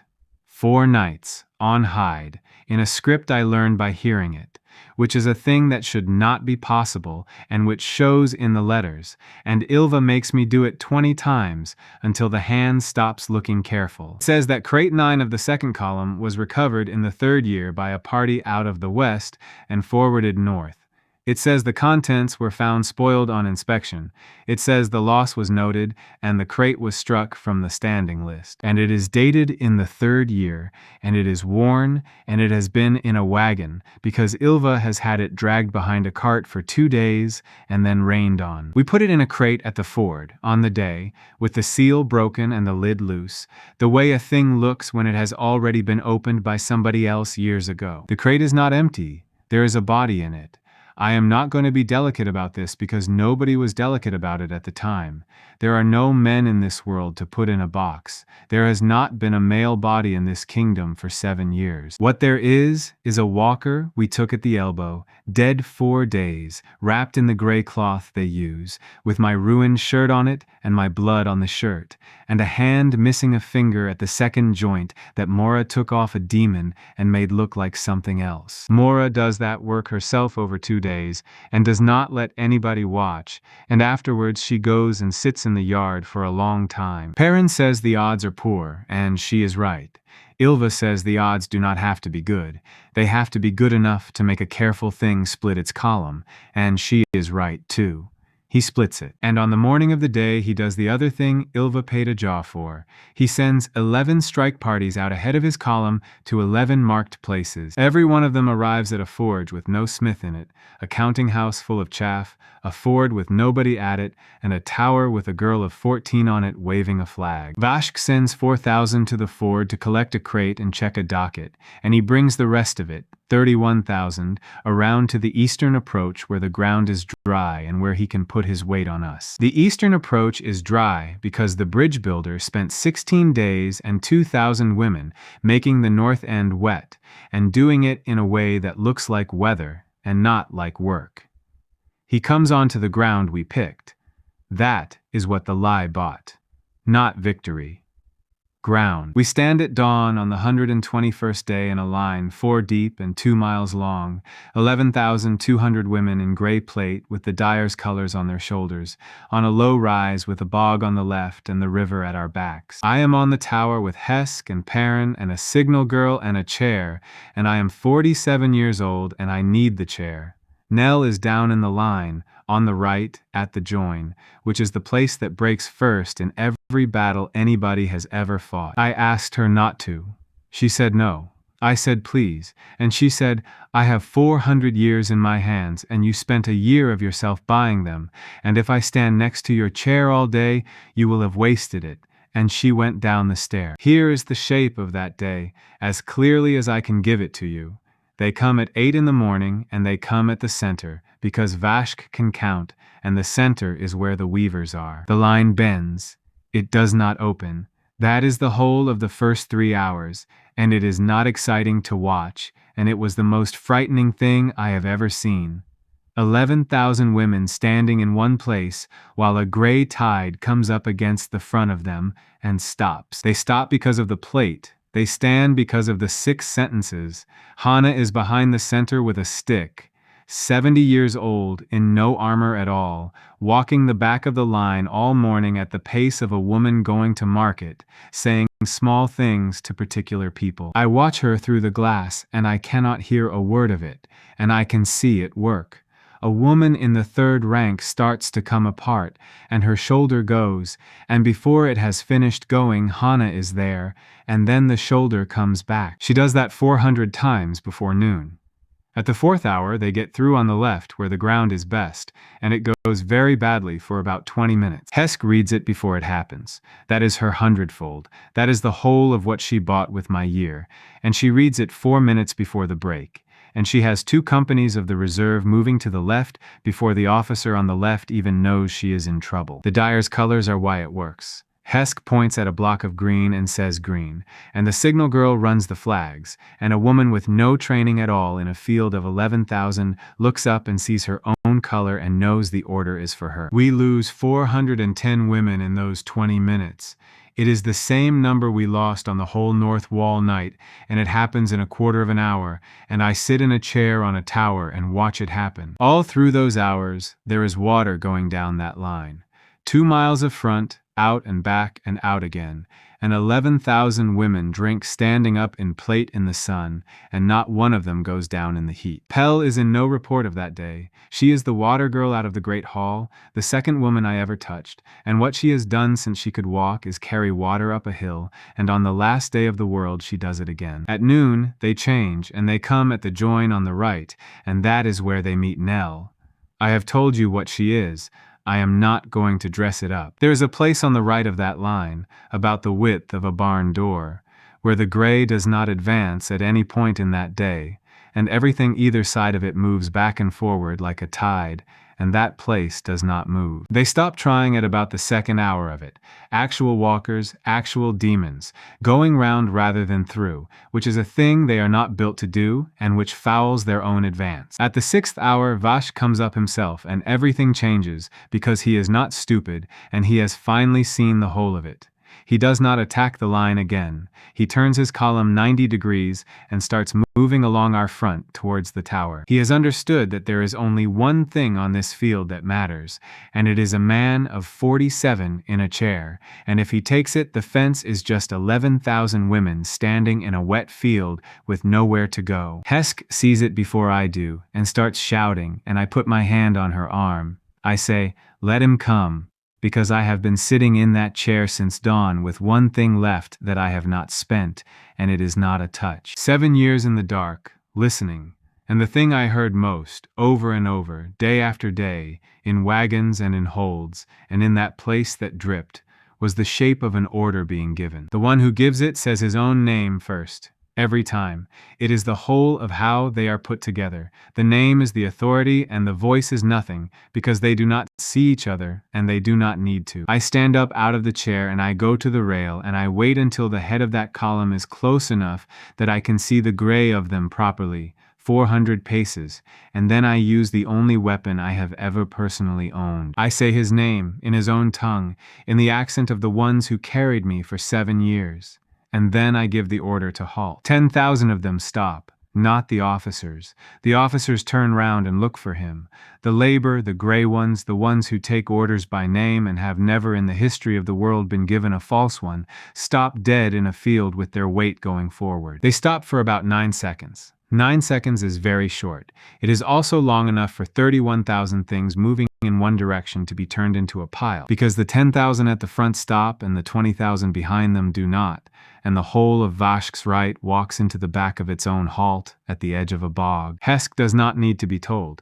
Hesk has the whole shape of that field in her head, and it is her one gift, and this is the moment it was bought for. She sends everything. 11,000 untrained women who cannot maneuver and who foul their own feet when the line turns, walk forward 200 paces in a straight line without turning at all, which is the only thing they were ever taught to do, into the side of an army that is standing on itself in a bog. Vashk gets to the foot of the tower with about 200 of his own kind around him. He is smaller than the walkers. He has a face like a closed fist, and he is carrying nothing that could be called a weapon, and he stands at the bottom of my tower in the middle of the worst day of his life, and he looks up at me, and he asks me a question in his own language. He asks what the yield was. He wants the number. In the middle of it, with his column folding on his right, that is the thing he wants to know. How much did one crate of stock produce for us? I lean over the rail and I tell him, 22, and I name them. Not their kinds, their names. A corpse hauler, a girl with a bucket, a smith, a liar, a clerk with a bad voice, a cook, a woman who is kind to the frightened, a teacher of 70. He does not understand, and I watch him not understand, and it is the only moment of that day that I enjoy. Because he has spent his whole existence taking years off the top of the world and moving them north in crates, and he has never once asked what a year is worth if you put it into the right pair of hands, and he is standing under a tower being killed by the answer. The line comes round the foot of the tower at about the 8th hour, and it takes him in the front, and the ones who take him have no hundredfold in them at all. It is the 81-year-old who threatened Hesk with a stick and a weaver and 2 women out of the fish market, standing shoulder to shoulder in Breeze Plate, with their spear butts in the dirt at the angle Hannah showed them, and they do not open. He goes down under a line of women who could not have held a spear 6 weeks ago. That is the end of the second harvest. Not a burning sword. A fence. We are on that field until dark. The 4,000 at the ford collect their crate and read their docket and go north with it, and by the time anybody over there works out what is in the box, there is nobody left on this side of the river to report it to. Perrin walks the field until midnight with 200 clerks and a lantern each, because Perrin cannot help it, and the number she brings back is 31,400, and ours is 2,109. 2,109 women, every one of them written down that night with a name and a house and a line saying what she was best at, because Hannah stood over the clerks and made them do it that way, and that book is still in the counting room. I find Nell at the join after full dark. She is sitting on the ground with her back against a dead thing and her hook across her knees, and there is a piece of her forearm open from the wrist to the elbow, and she has not let anybody near it, because she has been counting the line to make sure they all came back. She looks up at me and she says, "How many did you spend?" "None. All day. Not one." And she starts laughing and it hurts her arm and she keeps doing it anyway, and she says, "Well then," and she puts her head back against the dead thing and shuts her eyes, and that is the first time in 121 days that I see her sleep on purpose. We find Vashk's books in a barn 9 leagues north 20 days later, 42 of them in stacked cases wrapped against damp, and the reason they are wrapped against damp is that they are the most valuable thing that thing owned. I read them all winter, It takes all winter because my eyes have gone and because Perrin has to sit with me and write down what I say out loud, and because about every third page I have to stop for a while. They are exactly what I told you they were. Ledgers. Every crate out of every field for a very long time. Where it went, what route, which hold, which column, what the yield was, and where the yield was banked. 900,000 men out of this world in 19 days, and every one of them has a line, and the lines are not names because we were never given names. We are numbers with a field mark on the front. I find my own line in the fourth book. Crate 9, second column, struck from the list in the third year, contents assumed spoiled. I sit with that for a while. Ilva put a docket in a box at a ford in the autumn saying exactly that, and she made it up out of her own head, and it turned out to be true and had been true for 5 years. She takes that better than I do. She says she told me once that a lie is the truth in the wrong order, and that she has just proved it by accident, and then she goes back to reading. And in the 11th book there is a place. North, over the sea, 400 leagues, with a schedule against it and a route and 16 waypoints where the columns water. The men are not dead. Some of them are not dead. There is a difference between those two sentences that I have not been able to get past all winter, and I have stopped pretending to Sarah that I have. 11 years. That is what the books say the cycle is, and the books have never once been wrong about anything. So, we have 11 years and a map and a schedule, and we have a kingdom that now knows exactly how it makes soldiers out of weavers. And we are going to spend all 11 of those years getting ready to go north. And I have said so out loud in the hall, and Sarah let me say it. The reading of the dead is at midwinter, and Sarah gives it to Ilva. 2,109 names. Ilva stands on the steps in the cold from the middle of the morning until dark and reads everyone, with the house and the line saying what she was best at, and she does it without a book in her hands. She does not need one. She has carried the true count in her head since she was a captain, and she has been 100-fold at it since the spring, and the only use anybody ever found for that was lying, until this. At the end of it, Hesk goes up the steps and gives her back her house. She does it without a word, in front of the whole city, and then she goes away quickly, because Hesk cannot do that sort of thing in front of people for more than 4 seconds. The Sunmark sends its answer at the turn of the year, and it comes with an escort of 4 and no horn player at all.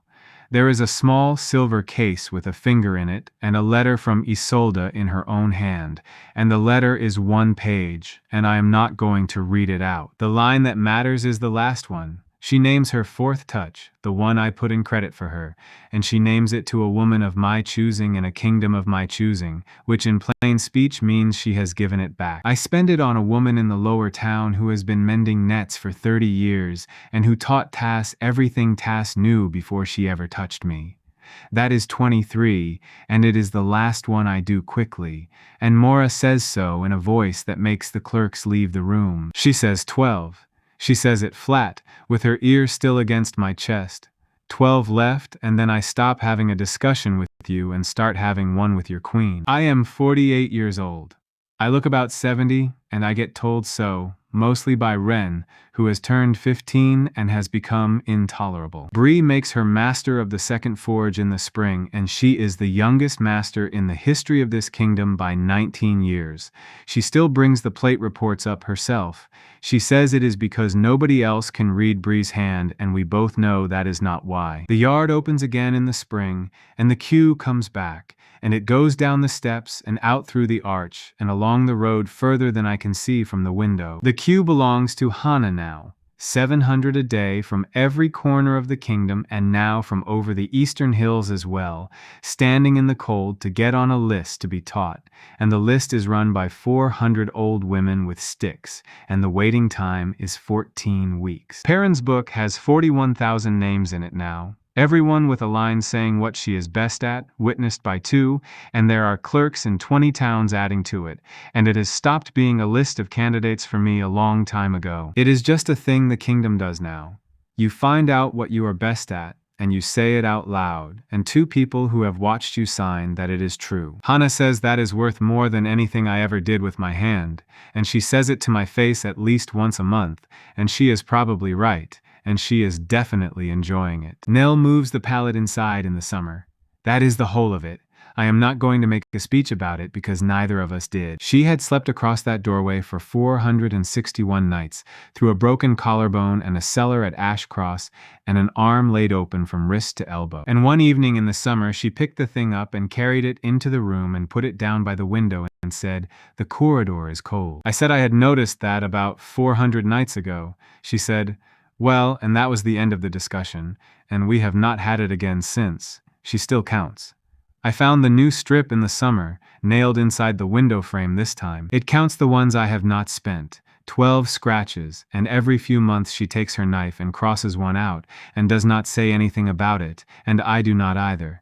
Reeve of Corm comes to see me in the autumn. She is the last debt in the whole book, and I have been leaving her because I did not know what to say. She sits down opposite me and she says, "I would vote the same way again." I say, "I know." I tell her I did the arithmetic myself that night and it came out on her side, and that I have never told anybody that, and she should have it because it is hers. She says her house held the left at the 4th hour and lost 190 of the 410, and I say I know that too, and that I watched it from a tower and could do nothing about it. Then she says the thing I did not expect. She says my daughter is on Hannah's list. She is 9. I ask what the girl's line says. Reeve laughs at me because everybody laughs at me about this now. It has become the standing joke of the kingdom. The old man who cannot get through a conversation without asking. And then she tells me, because she is proud of it. It says teaching. I have been thinking about that ever since. A girl of 9, in a book, with a line under her name that says teaching, in a kingdom that is going to send ships north in 11 years. She will be 20 by then. 11 years is exactly long enough to be properly good at one thing, and I know to the day what 100-fold does to 11 years of practice, because I have the whole arithmetic of it written on a slate that I have never let anybody wipe. I have 12. Mora says 12, and Mora has never been wrong about a heart. I intend to be here to spend them, and I intend to spend every one of them on somebody who can hand it on, and I have told Nell so, and Nell has said what Nell always says, which is nothing at all, and then brought me something to eat. So that is the story of the last man alive, and almost none of it is about being the last man. It is about a boy who was worth 1 year at a time, and who had to decide over and over whose hands to put that year into. He could have made 40 goddesses. He made a smith, a clerk, a cook, a woman who was kind to the frightened, and an old teacher nobody had looked at in 50 years. And in the end, the kingdom was held by 11,000 ordinary women who had been taught where to put their feet. What you are best at is worth more when it leaves your hands than when it stays in them. Find the one thing you do better than the people near you, say it out loud, and teach it.